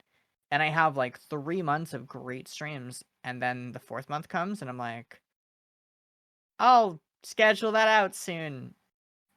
And then, the either ADHD or whatever's going on in my head at the time, or wherever my emotional mental state is, sometimes it's not real conducive to me like doing that kind of stuff. Yeah. So it's just a matter of me like trying to do my best to stay on top of things, right? And so right now, that's where I'm at. I'm at that point where I'm trying to be like, all right, let's plan the next 3 months. I think it's all been really like up in the air for me because I've been like traveling so much that now I'm like having to figure out what's the best way to plan my stuff out, since I'm going to be, traveling over here sometimes and doing stuff like that. Yeah. But I think I'm gonna end up having a more permanent setup if I end up over here a lot more often. So it'll be less less, what do you want to call it? Like Chaotic, hectic, stressful, chaotic. Yeah. There you yeah, go. Yeah. There you go. No, I definitely hear that. It sounds like we're very much the same. And I see Maven saying that planning is life. I am a habitual planner. Yeah. I ran into it in like the June-ish time where I planned out like 3 months worth of content, and as I was getting to like the end of July, I was hating it because I had planned so much out that people were like, not spur of the moment, but it was like, hey, next week do you want to do this thing? And I'm like, I can't, I planned this thing 2 months ago. And I was like, I felt like I was missing out constantly, and I was stressing myself up to trying to make sure that I kept those things going. So I can't do more than a month anymore. Like it kills me. It makes me so stressed out. No, I think the biggest thing I've learned is not pushing myself to stream forever. Like, I think the content, one of the things I think like new content creators can do, and I say new content creator and I still do the same thing sometimes, and like 2.5 years in, is streaming way too much. Like streaming because you like to stream and because it feels nice to be on stream, and you're like, well, I don't know what else I'm gonna do today, so I guess I'll just stream for 10 hours. And I always look to people who are streaming like 3 hours and be like, how can you stream for only like 3 hours? And then once I started just managing my time better by like working on other things that were related to content creation and stuff, I'm like, oh wow, like it allows you to really make your content concise and effective. Yeah. Instead of just like, I'm gonna hit go live and play League of Legends for 12 hours today. Which, I mean, hey, if you have those days and you want to do it, by all means, have fun. But I think the problem is just doing that forever. And I think I definitely, in my wild ride that was my first year of streaming, I definitely like did that kind of thing way too much, where I would just stream like 12 hours a day. And sometimes I still do it. You know? Like sometimes I just have that day where I'm like, you know what? I don't have anything else to do today, and I do just want to hang out with my chat. Yeah. And it's like whatever. Yeah. Yeah. Sometimes those things are totally okay, and like, yeah, like Sylvia's saying, sometimes you just want to stream. Yeah. And Mooney tweeted something out about it, like consistency does better for your content versus longer hours. I think now especially because of how the content meta has kind of like shifted a lot more. And it's not even meta, it's just how content itself has shifted, where if you're streaming for 12 hours, it means that you're not spending 12 hours working on the content that you have. So if you're sitting there playing Valorant for 12 hours and not speaking to your chat and not making clickable, searchable, discoverable content, then it's like that stream was just you playing Valorant. It didn't get anything, you didn't collab with anybody, you didn't do anything. And that's the hard point that I think a lot of people are struggling with. Like even me, I am cutting down the amount that I've been streaming, and I'm probably, once I'm finished with my voice acting classes this month, I'm probably going to cut Café streams down to once a week again, so I can get back to spending time with my own chat. I kind of wanted to supplement that because I'm at 4 streams a week at the moment. But I 100% agree with you. I think cutting out days or cutting out time and working on your craft and working on improving and really planning out content, not just streams, while planning out content is so important now. Yeah, quality versus quantity in that case. Yeah, 100% curious. Yeah, and I like to when I give advice or I talk about things, I like to talk about what I call event-based streams. And those are things like when I do the advice, the relationship advice, or the ship of Sundays, or when you host a guest at your bar, like that kind of thing. Yeah. Those are streams that people can look forward to, and there's like something special about them.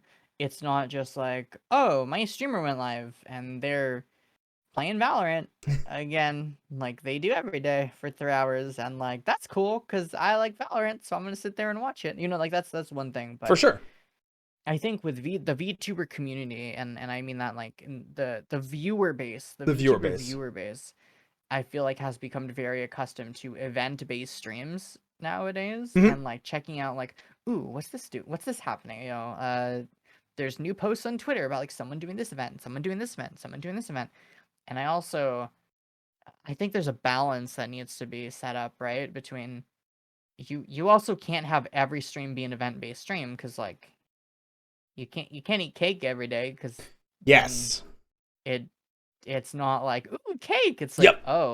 Okay, it's time for the daily cake. Like, yeah, that's that kind of thing. Like you have to figure out how to balance your content. And that even goes for time too, right? Like that's why we say less is more. Yeah. If you're on for 16 hours a day, someone can watch you anytime, kind of thing. Yeah, absolutely. Yeah. I was gonna say that's actually a struggle that I went through with the cafe, with you know, the stream that we're doing right now is in that June to August period that I was talking about of last year. I found that I was over scheduling it because I was doing not 2 but 3 cafe streams a week, because I was just like, I had just hit partner. I was like, oh, it's time to ride this, like, the gravy train. Like, it's time to work harder, push harder, you know, keep doing what's working. And I hated it, and my viewership went down, and I started like really disliking what I was doing. And even now, I still like doing multiple, like, quote unquote bigger collabs in a week. But I know that once February is over, I'm going back to 1 cafe a week, and I'm making it that it's cafe night. This is cafe night, you know? Yeah. That's a different kind of cake, and that's diet cake. You guys ain't ready for the real Roy 3.0 cake, let me tell you. Awesome, Roy cake every day. Yeah, there's a certain kind of cake, chat, yes, that you can have every day. Yes. And it's just as yummy every day. Yeah. I was gonna say some of them have actually seen it because Siege has been working on my model on stream. So it's like I have it be that like, hey, like, if you know, you know, wink. You know, like, go have fun, because I just want her to have the time to work on it, you know? Yeah. And Sylvie brings up a good point. You also have to manage stuff like debuts. I've witnessed where if you have like a model each month, it's like you lose a little value on each debut stream. Which I think it depends on who you are. I'm sure in some capacity that's talking about Iron Mouse. And not in a negative way necessarily. But there definitely are streamers that are very much like, hey, I got a new model. And it's been like a month or two. And it's like, why are they doing this again? Like, what was wrong with their old model? Like, they literally just got a new one not that long ago, and they're not at, let's say, Iron Mouse stature. Yeah. And I think I think from the content creator perspective too. Yeah. Like, as a viewer who is a content creator, it's like, damn, models are expensive. How you pushing another one out? Like, what? Like that kind of thing. I mean, it's an investment, I guess, and like that. So, I mean, some of the time, and I like how some of the VShojo talent handles it. Like Iron Mouse, when she debuts a new model, there's a whole lore video. The VShojo mythos continues, and they make it like a big, awesome event. But then on the other hand, sometimes, and I think this is what Sylvie was more so talking about, is sometimes you see an indie VTuber or a VTuber that isn't as large, or even VTubers that are smaller than you and I, and they're like 3 months after they had their first model, their second model's already there. And it's like, whoa, like, you need to establish your content first. Like, a new model is great and all, but this is always how I say it. Your content is the cake, and your model is like the icing. And if your cake is shit, but your icing is great, it's still a shit cake. But like, yeah, it's a good point. If you've got a really great cake and your icing's like, like, that's okay, because you still have a great cake. You can work past the bad icing. But if you've got that really great cake and that really great icing, woo! That's when you start hitting it. It's the unfortunate experience, I feel like. Once you've been streaming long enough, you run into it. The person who pays like the big live 2D company like $10,000 for their model, and then they debut without having streamed a day in their life, and they're streaming to like 10, 15 people, and then they quit because they're like, oh, why am I not streaming to 100, 200, 500 people? Like, what? I paid for the expensive model, like, kind of thing, right? I've had thoughts like that at some point, not for the model aspect, but like this is when I was feeling the burnout in like June to August, where I was like, why am I not growing as much as everybody else? I'm streaming a lot. I mean, like streaming quote unquote a lot. I'm making the content. I'm active on TikTok. I'm putting out Twitter clips. I'm putting out YouTube. Like I was doing quote unquote the smart thing, and I didn't realize that even though I was working quote unquote smart, I was working too hard. And people see that. They really do. And there was something that Winsome said that I do want to bring up, and I think this is an interesting point, especially with you because of the content mind that you have, and that we're very similarly minded. Icing still gets people to try the cake, which is true, but I still reiterate, if your cake is shit, it doesn't matter that the icing was good, because they're gone, and they're never going to come back. Yeah. You know? I mean, ideally, you want a really good cake with good icing. Yes. Like, you know, like that's what you want. So someone takes a bite and they're like, oh, this is dry, and like it's okay, I guess. Yeah, you gotta like having great icing is still, I think, becoming more and more important as VTubing gets older and older. I think by 2024, I think the bar of entry for VTubing is gonna be really fucking high.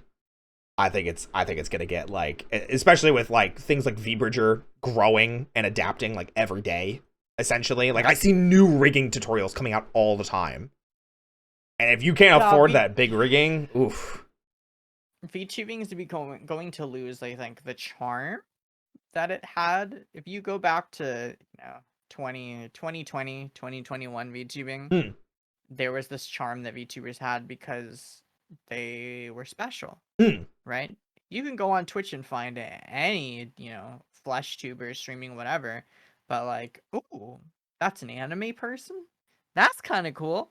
Like, it was new, it was unique, it stood out. And then also this community, because it was so unique and new, like, people would be like, oh my gosh, you're a VTuber too? I'm a VTuber. And there was this instant sense of like, we should be friends. Yeah, right? camaraderie, Yeah, which like, you're not like, oh my god, you're a Twitch streamer, I'm a Twitch streamer, we're both flesh tubers, let's be friends. Like, that doesn't happen, right? No, even never. In my short experience where I was creating content using like a face cam, it was, I don't know, I made a handful of friends, and even then, like, just people are standoffish, people just kind of do their own thing, like everything just feels really self-contained. It doesn't feel like a community at all whatsoever. But on like in VTubing, it was very different, and it was very, very nice.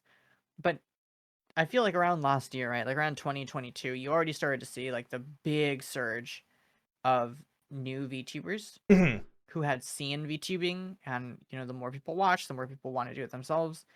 And it got to the point where you no longer felt like, oh, you're a VTuber, me too, which that was a genuine feeling that I had when I started streaming. I did too. And now it's just like, oh, okay, everyone's a VTuber kind of thing.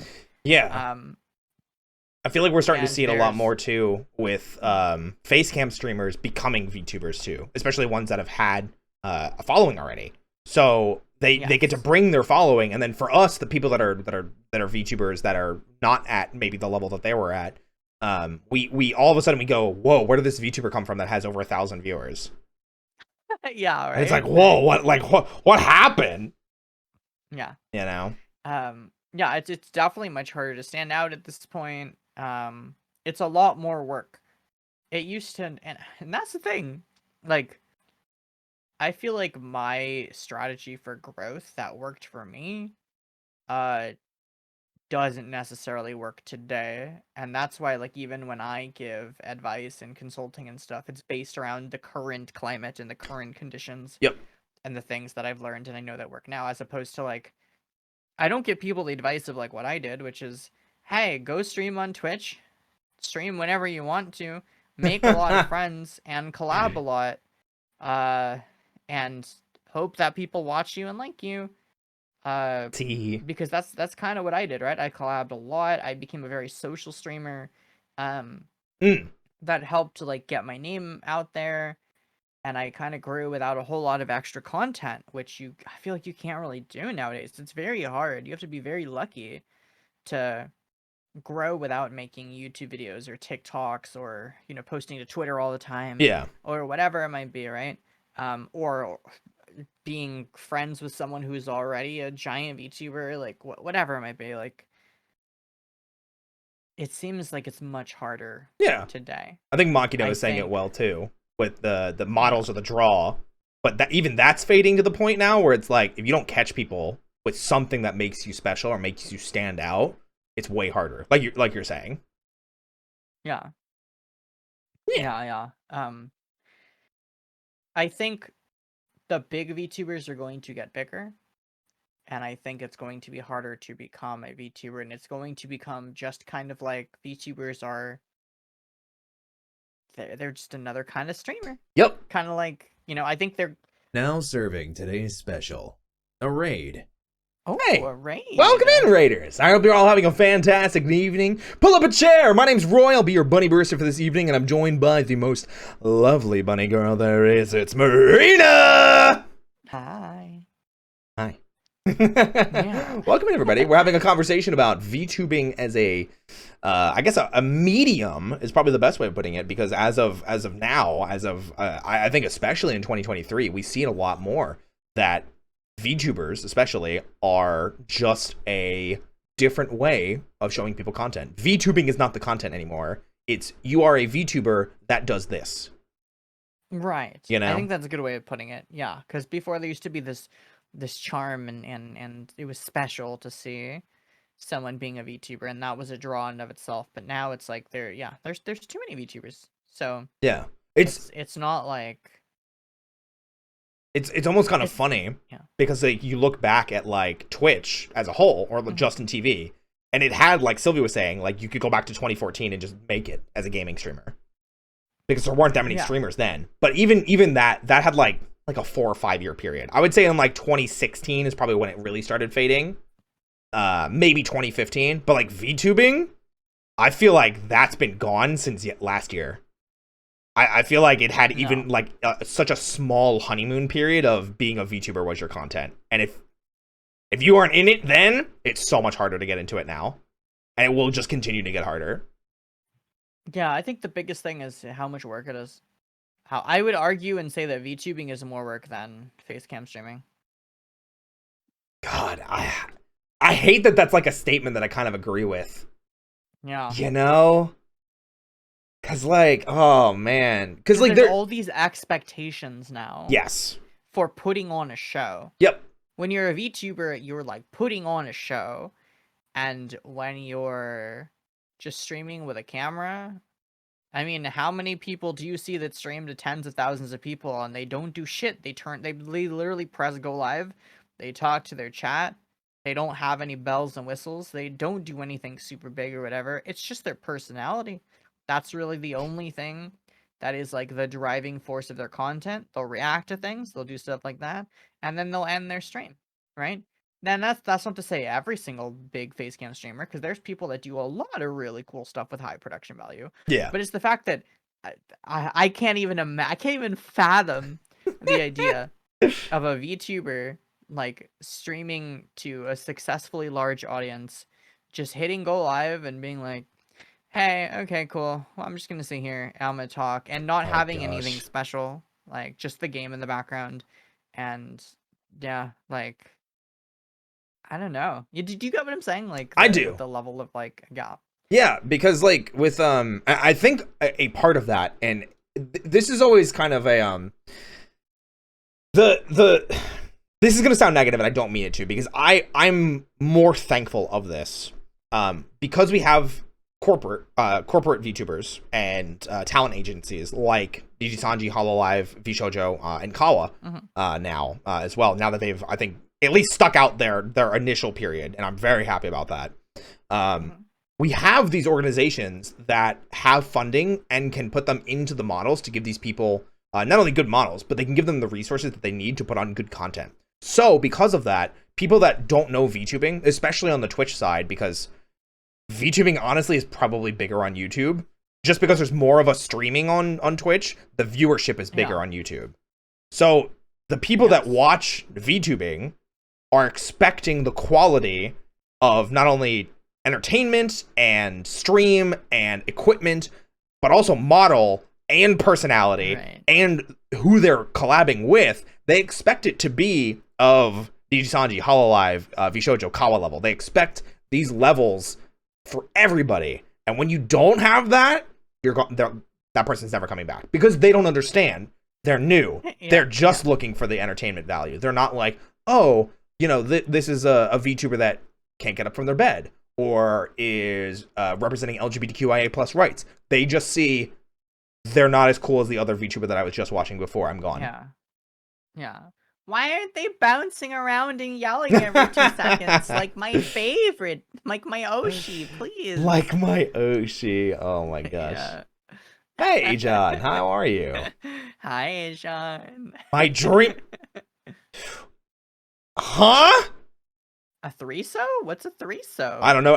Three say so. Because all three of us are incredibly say so. All three of us are say so.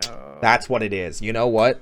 I'm so glad that you were here to explain that to us, Ajon. Thank you so much. I was really worried that things were going to get dicey there for a second. But yeah, listen. Yeah. Do you feel any specific way about maybe the way that VTubing is going, or are there people that you look at that you think are continuously breaking the mold, maybe in a positive light, that you want to either emulate or you are taking inspiration from? Because even now, I find myself still looking to people on the upper echelon and people around me that are giving new ideas and creating stuff. Yeah, I think everyone's got different kind of personalities and niches and type of content, right? It's like when you're like, hey, I want to watch a comedy show. There are 1,000 different kinds of comedy shows, right? There's really bizarre, for example, if you compare like Gen X humor to Boomer humor to Millennial humor to Zoomer humor, like they're all very different, right? And it's the same idea with like VTubing. You can find a whole bunch of VTubers with like completely different styles of content. Some people are very calm. Some people are extremely high energy. True. So when I think about that, it's like there are so many different people across the board that are VTubers that I think are like people to look up to. Like Poppy. I think, yeah, well, Poppy is extremely high energy and does like super fucking cool streams. And Agreed. like I would say Poppy is extremely unique with the kind of content that they create. Yeah, right? very much like, so. Definitely someone that stands out. Sylvia mentioned Vex as well as another example. Yeah. Man. Oh, hi, Poppy. Yeah, that's why I said Poppy. That's all. Hi, Poppy. Yeah. Vex does really cool stuff. But someone I was thinking of too is like Onigiri. Like, yes, Onigiri was probably one of the first people who I saw. I saw them when they first popped out. Like I saw them when they popped out, when they were birthed. When they were birthed. I saw them when they, only had a couple hundred viewers, and then it was like, oh, have you seen that cooking VTuber? Like that was it. Yeah, that was the whispering going around, right? It was like, oh, have you seen that VTuber that's doing the cooking show? Yep. It's really cool to see what they do, and then like. Not only was the content unique, because no one was really doing cooking. Yeah, absolutely. Like the setup, it was like the setup was cool, the content was cool, personality great. Like watching Onigiri come through and just basically be like, hey, this is what I'm doing, and create like a whole new subgenre that I've seen a couple people try to do it, but no one's does it like Onigiri. Oh yeah, of course. And it's that kind of idea. Like I think what's exciting about VTubing is like I want to see more Onigiris. I want to see more people come through and be like, hey, this is something I'm doing with VTubing that other people aren't really doing, and is a new way to experience that kind of content, right? I've got some fun stuff in that line planned. Yeah. So I'm that's the kind of stuff that I think is really, really cool and like inspirational to me, I guess I would say, when it comes to content like that. I don't know. I think just being like the people who can go there are people who can go. I mean, like Poppy, like there are people who can just like bring an energy to the table Absolutely. that is just so engaging and like it just draws you in. Like someone else, I feel like is like Ellie, Oh, yeah. right? Ellie is someone who does.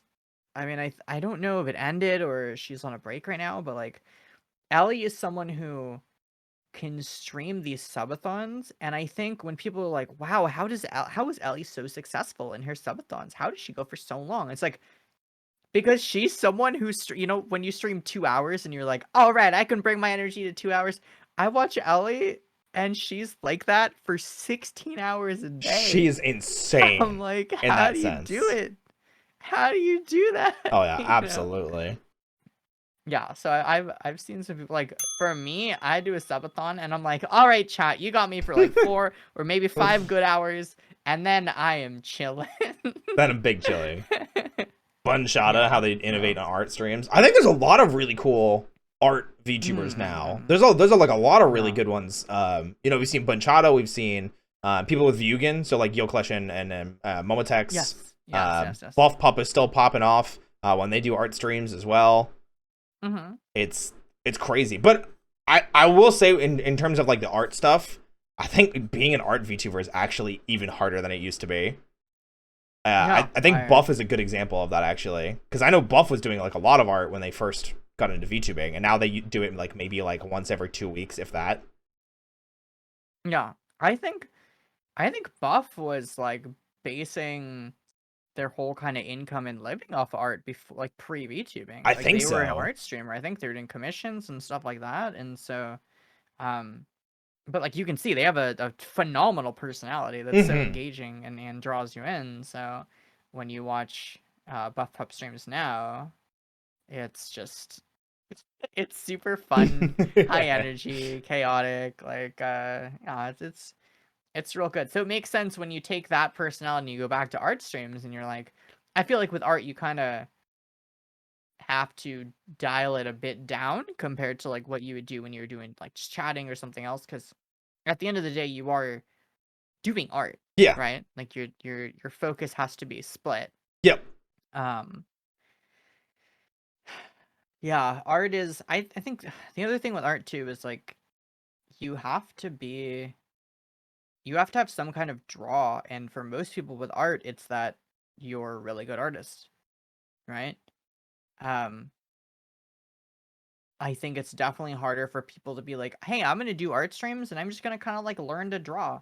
Now if you have an established community or something, I think people are kind of there for you, and you can make content out of that journey of like learning how to do drawing stuff. Yeah. But yeah, I think if there's not something going there and someone's just like, oh, I want to be an art streamer, and the level of skill of that person is not like as high as some of the many other people who are also doing art in that space, it's hard to pull people's attention, Oh yeah, for sure. Yeah. I see Sylvie mentioned it as well, and this is probably the last type of VTuber that we can talk about, just because I can relate to this a little bit more. So Sylvie mentioned Mooney, and that she came from an NSFW VA scene and made her own thing now, because she's completely disconnected herself from the NSFW VA scene. Yes. But that's another thing is we see this pipeline of voice actors becoming VTubers, and like being able to use their skills as voice actors that they've trained and been successful in their own personal lives, and bringing that energy and bringing that skill and things of that nature into VTubing and to put on a show. So like obviously we've got we've got Sayu, we've got Amelie, we've got Rai, who was rated earlier, we've got Alpha Aniki, we've got Scylla, and we have all these wonderful people, and I'm doing the opposite now, where I got so much into VTubing that I am becoming a voice actor. So it's like, don't say like me, I haven't gotten into it yet. Listen, demo real soon. I'm taking lessons, I'm learning.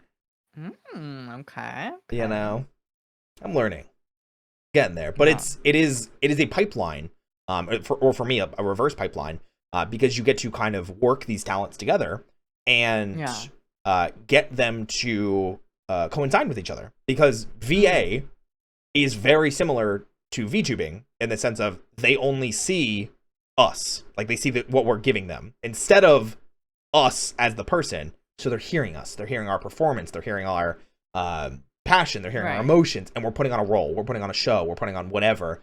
So that VA aspect and that VA training and that VA experience really comes out more, and I'm excited for that. Yes, yeah, absolutely. That I think that is one thing that is kind of overlooked with VTubing. I mean, the same thing kind of goes for streaming, right? Like you have to be interesting. Yes.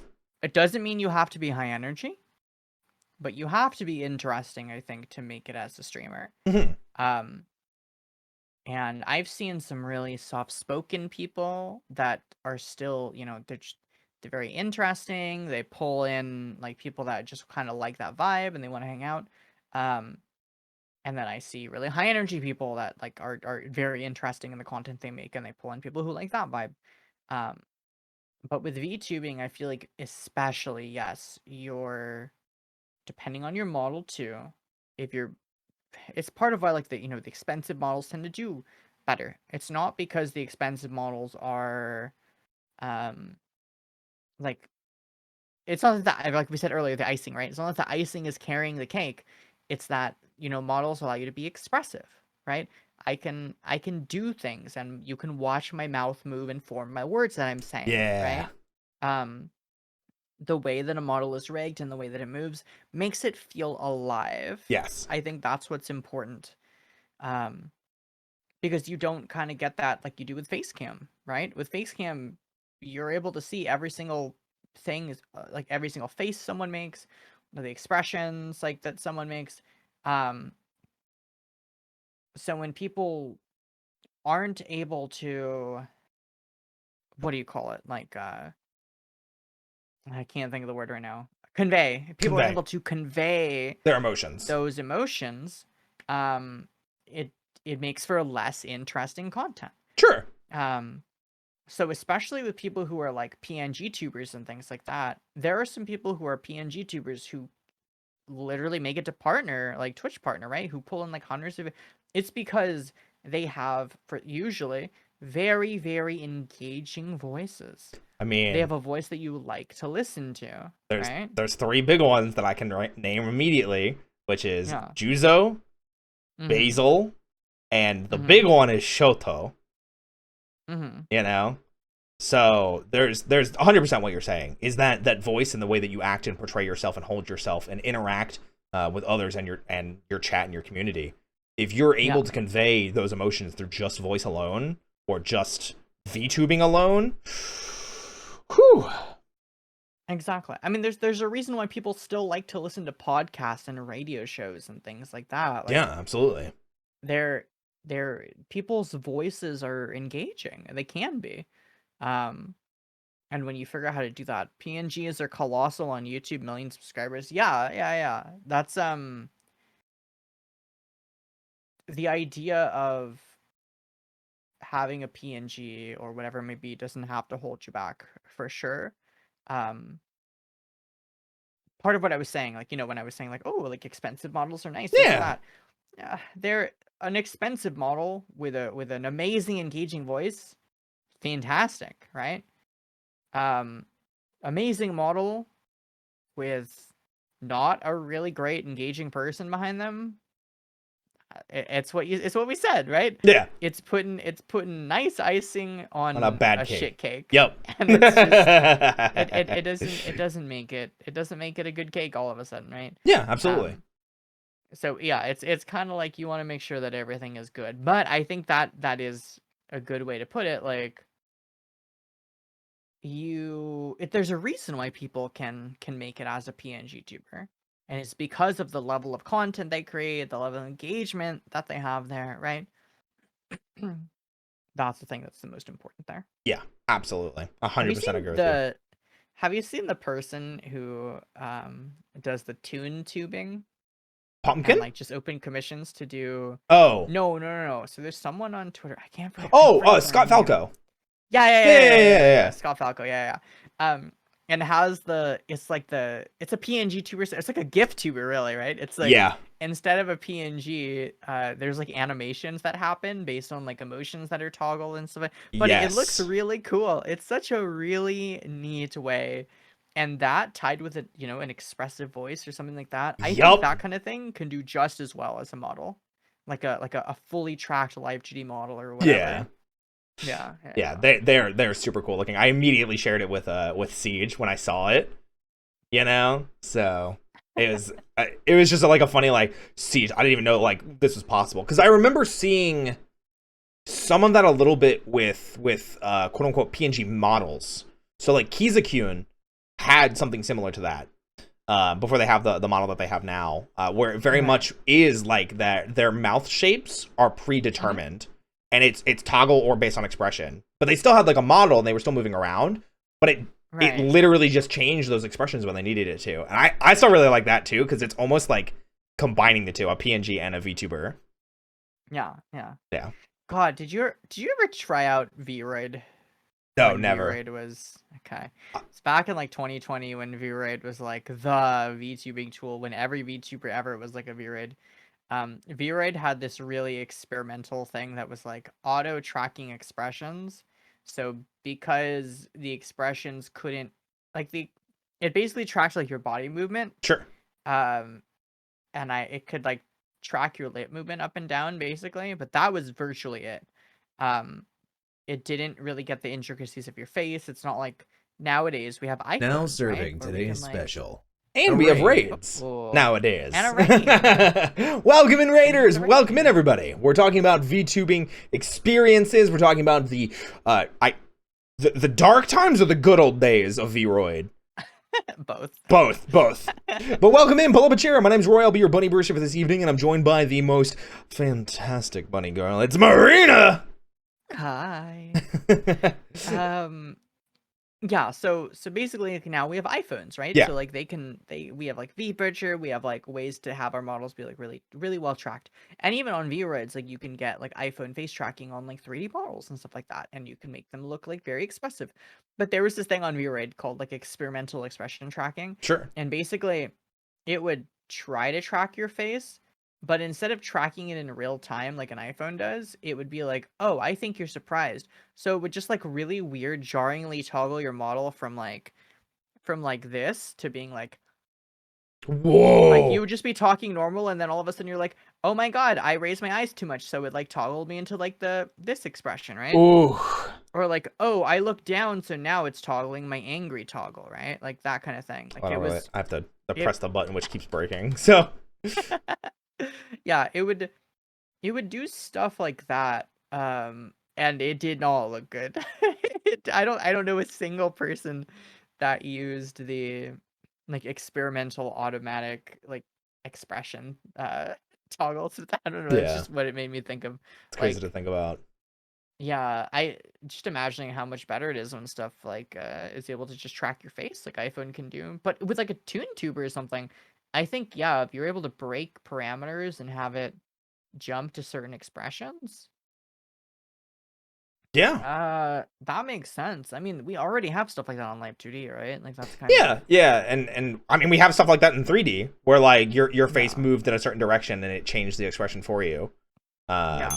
So it's definitely something that's possible now, and I think with the development and this idea that Scott Falco has been very publicly pushing on his Twitter, I think PNG tubing is funny enough becoming more of an option and a better entry level again, because there was a period, and I don't know if you feel the same, but during 2022, I know a lot of us were very much like, yeah, start with a PNG to like make sure that you like it. But there were so many people that were like, yeah, but I want to make it, or I want to become like bigger. And we're kind of like, well, then you got to get a model. So it's like PNG's kind of got like pushed to the side a little bit. You know what I mean? What did you say, Heavenly? Excuse me? Refuse to kiss me? What? I'm not the one that didn't come to the VTuber meetup. I would have planted a smooch then. I'm just saying. Why didn't you two kiss during the VT Rainbow? Thanks for buying it. Good question. Because he left early. Hey. Oh! Thanks for buying a Well, cup of thank you for coffee. buying a gifted sub for Heavenly, and then yourself, Kai. I appreciate you. You know what? You know what? Just because you did that, fine. You know what? You know what? Mwah. How about that? There you go, Heavenly. Heavenly, you better come to off, Kai. Yeah. See you at the VTuber convention. Hell yeah. Absolutely. We'll get drinks. We'll get Yeah, non-Magfest priced drinks. No. My God. Yeah, wait. What do you mean no? What do you mean no? How are you denying a double date with the most fine buns on Twitch? Can't believe this. I can't believe this. You know what? You don't get to fondle the buns when I re-debut. How about that? Yeah. I don't even think I've shown Heavenly anything of Roy 3.0. I'm full of microplastics. That just makes you tastier. What are you talking about? Huh? I'd try that. Honestly would. Yeah. With with PNG tubing and stuff like that, I feel like during the big era of like beginning of 2022, when VTubers were exploding and everyone, this is when like models. Okay, there's like 1,000 things going through my head. People are always looking for something new. Yes. Right? Very much looking for something new and exciting. And so when VTubing was, I want to say like late 2021 to early 2022, there was a lot of innovation happening. And there was just this explosion of all of these really cool models, whether they were really nice designs or whether they were really cool toggles or this or that. Like, everyone was just like, ooh, look at this toggle, look at this toggle, look at this toggle. Like, all that kind of stuff was what was really exciting. And I think that was the height of people being like, well, you can't have a PNG because, you know, it's all about the cool toggles and the cool models.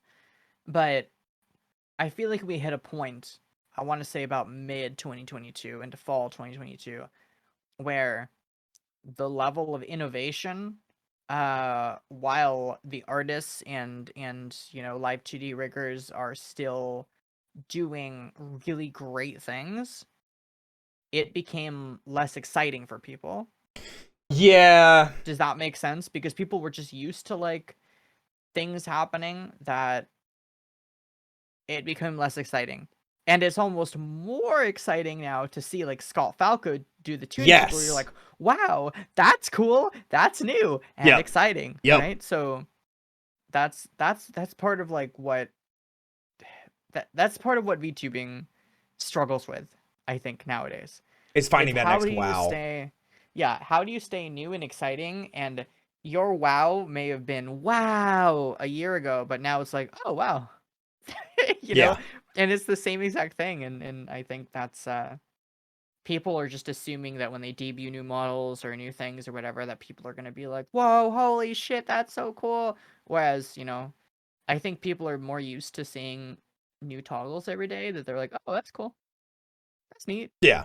You know what I mean? I think, funny enough, I think this kind of ties back into something we were talking about before. It's probably why we see so many VTubers re-debut so often. Yeah. Or get new models so often, or get new assets so often, or even outfits like that, because they are trying to be like, oh wow, that's new, come look at me.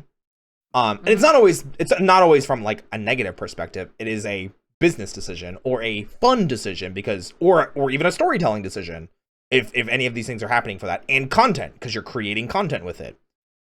But I think that's why we see so much more of it in the mid to higher echelon of viewership for VTubers, where people are often giving themselves new models, giving themselves makeovers, getting new assets, getting new music, getting whatever. You know? I'm supposed to upgrade my model. Heavenly, haven't you only had your model for like a year? If that? If that, yeah, I was gonna say. I mean, like, maybe soon. So, maybe soon, if you want to. That's totally up to you. Just do, like, Smash style recolors on your outfit. There you go. Like, where you can, like, pick, the one you want. Player 2. Player 2, Heavenly. That sounds fun. In my opinion, VTubing didn't prove that VTubing was good. It proved that you don't have to show your face to make good content and provide good entertainment. I think that's definitely something that VTubing proved. I agree. Right? Yeah, 100%. Yeah. Get an echo model. Oh my gosh. Prove that personality is king. That's why I think PNG tubing is taken off. Yeah, no, I would agree. Personality is 100%. And it's part of why if there's like a streamer or a personality that you really like and they're doing a podcast, you'll tune into that even though you're not seeing them. True. You know what I mean? True. Like, is it crazy that I've actually been thinking about starting up a VTuber podcast? I don't understand podcasting. And I don't mean like I don't understand why people listen to I mean I don't understand the business model. I don't understand like a whole bunch of things about podcasting. It's intriguing. Like it's neat. Yeah, absolutely. It's complicated.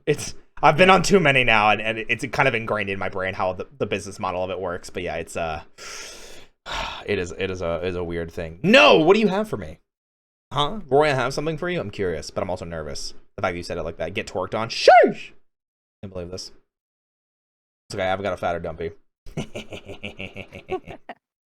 you have any last minute thoughts on this, Marina? I feel like we've been talking about this for a millennia. Yeah, it's been a while. Okay, because it's VTubing. You can talk about VTubing forever. I mean, it's a big reason why I like doing the content clinics. That way we can talk about this kind of stuff, you know? Clearly, I'll have to have you back on for just that. I'm down. Have me on whenever you want to. Hell yeah. You know? Oh, Nerian. Oh, Nerian. Hi. Yeah. Mwah. Gotta shower her in affection. I think we've said plenty about VTubing. Yeah. God, VTubers. Ugh, VTubers. Yeah. Miss you both. I miss you, Onirin. Hello. Mwah. Mwah. Mwah. So, why don't we finish off tonight with one more question? Yes. We talked a lot about other people's content and trends and things like that. What do you have coming up in terms of big plans, anything that you can tease or kind of like give us an idea, maybe something you've been working on or just direction that you would like to move in? Sure. I mean, as I continue to schedule out my stuff and be more professional, I think I've been loving the sex ed stuff. Yeah. The sex ed stuff will stay around, I think, as a more permanent thing. I think it's got a really good life to it. It's got something where the content feels fresh every single show because the content's coming from people who come to watch it, right? So that's what's always really, really cool. I think we will see the return of like the ship posty type streams with the ship of Sunday things. I miss collabing with big groups of people where we just get to like talk about stuff and do stuff. I think you can expect more chatting from me. Nice. Yeah, and then we got VT Rainbow working behind the scenes on stuff. I mean, you and I have talked about stuff, but yeah, working behind the scenes with VT Rainbow, and I think when we get to our anniversary in June, there's a lot of cool stuff that we'll be able to, talk about. Hell yeah. And showcase. Not to mention, I will be at Offkai, and I'm not sure who else will be at Offkai, but also keep an eye on the Offkai Twitter for some announcements. Oh, fancy. Without giving too many details. True. Yeah, but then I guess we have speaking of new models, I do have a model debut that will be happening at some point. For something that it's not the biggest secret. I've shown it off as almost a year ago, like during my subathon, the initial design, but I do have a fully monster girl Marina. Yes! I was gonna ask about it, but I feel like it was so long, it was like, she's gotta be working on it still. Yeah, no, it's had a model basically ready for a really long time. It's just the behind the scenes debut stuff, and funny enough, we talked about like having a model and having a new one like immediately. I had that model done at basically the same time this model was done. Oh. And I thought, okay, I'll debut this one, and then maybe next month I'll debut the other one. And I was like, I want to give this model time to breathe. You know what I mean? Yeah, like, of course. Because this model is amazing that I didn't want to feel like I'm just throwing this model to the side to like use another one for a little bit. Like, I'm excited to debut the other model. Now serving today's special, a raid. Oh, Fenzy. There you go. Oh my gosh. Would you like to welcome them in? Hi, Fen. You're stinky. That's not the right way to welcome in the Raiders, Marina. Yeah. I mean, maybe Fan. I don't know. Fen stinky. Yeah, I told her she was not allowed to wear deodorant while I'm here. Sheesh. Sounds So, like a fun night or a fun month. It's a good it's a good relationship. Yeah. Hi Raiders, welcome on in. Welcome to the cafe, the cup of dusk. I'm here with the RoyZoga. I can't roll my R's, so RoyZoga is gonna do the rest and do the cool fancy intro thing. Ready? Go. Absolutely. Welcome everyone. My name's Roy. I'm a bunny breeze, a VTuber specializing in voice acting and housing in this cafe called the Cup of Dusk, where I bring in various VTubers around the night. We do a little improv sketch comedy combined with roleplay, but more importantly, I'm here with the most incredible bunny girl. It's Marina. Hello, that's me. Hi. That is her. It's true. Zoom. I understood all of that. I hope so. I had to slow it down. I had to make sure that people could hear it. You know? I make sure that people could hear it. Yeah, I was exposing you, Fan. I was exposing the Power Rangers Morpher or whatever the thing is. Yeah, it was Morpher. Yeah. I speak fast sometimes too, so I got it all. Let's go, Fen. Knew I liked you. But no, so you have this new monster girl model coming soon, and that is your big plan right now. That's your big thing going on. Nice. Yes, that's it'll be popping out. We're still working on some debut stuff, but I'm going to be excited to be debuting that and using that because Howlands, who made that model for me, worked just extremely hard on it. It's basically got like the limit of like art meshes that you can have because it's got tentacles. I was gonna say, is it rigged already got too? It is fully rigged with 10 tentacles. Jeez. All moving and Hey, I like tentacles. I'm just saying. Yeah. It's very cool. It's very cool. I'm excited to show it off when we get there. But, nice. Yeah. Do you have like a time frame that you're even looking at, or is it like still like you're all planning? It is whenever the debut video artist finishes the debut video art. Smile. Oh my goodness gracious. You can't tell me that I'm scrolling through Scab. Marina or me? Marina having tentacles or me liking tentacles or both? What, do you want art with my tentacles, Oniran? That sounds like a fun plan. Ooh, fingies. Do you there it want is. art with my tentacles, Oni? Because like if you want to, I wouldn't mind. I also like tentacles. I don't have them, but I do appreciate them. And I'm becoming more feminine and curvy and bodacious. So there you go. Yeah, so if you like femboy Roy instead, Oniran. Oh my goodness. But Marina, thank you so much for coming to the cafe tonight. I really do appreciate you coming and spending time with me. When can all of these lovely viewers catch you next? What are you doing next? When are you streaming next? When can you catch me next? Fan, we're not doing anything tomorrow, right? As long as we're not doing anything tomorrow, you can catch me tomorrow at some undesignated time because I'm a professional. Listen, I'm on vacation right now in chat, so I don't have everything locked in. But yeah, if you follow me on Twitter, you'll see an announcement when I go live and stuff. But it will be live tomorrow, sometime in the evening. I'm not only in a new place, I'm in a new time zone. I'm with all new equipment, and every day it's just kind of going day by day. But yeah, twitch.tv/Marina. I'm gonna shout you out manually through Twitch because I did my collab command, but Stream Elements has been like struggling tonight. I'm sure you saw some of like the triple stacked notifications that came like 5 minutes. There it is. See, it came like a minute later. Listen, Stream Elements is working hard. They're doing their best. But speaking of doing their best, guys, we're gonna go ahead and raid Torn Bubble, who is playing some Power Wash Simulator with Konzetsu. I love toying. I do too. I do too. Guys, thank you so much for being here. Marina, thank you so much for being here. I really do appreciate all the support and the love. Guys, if you didn't participate in the raid, be sure to use the following raid command. If you're not a sub, you still don't participate in the raid, be sure to use the secondary raid command. Like Kai and I both just did. If you want to give it like maybe like 10 seconds for it to catch up, well, we'll see if Stream Elements ever actually does anything. But if it doesn't within the next couple of seconds, then we're just going to go ahead and raid over, which I think we're going to do because Stream Elements is taking too long. I'm impatient. Guys, thank you again. Marina. Mwah. Wow. Thank you again. Oh, there we go. There it is. Get the thing. Who is it in the thing of the place?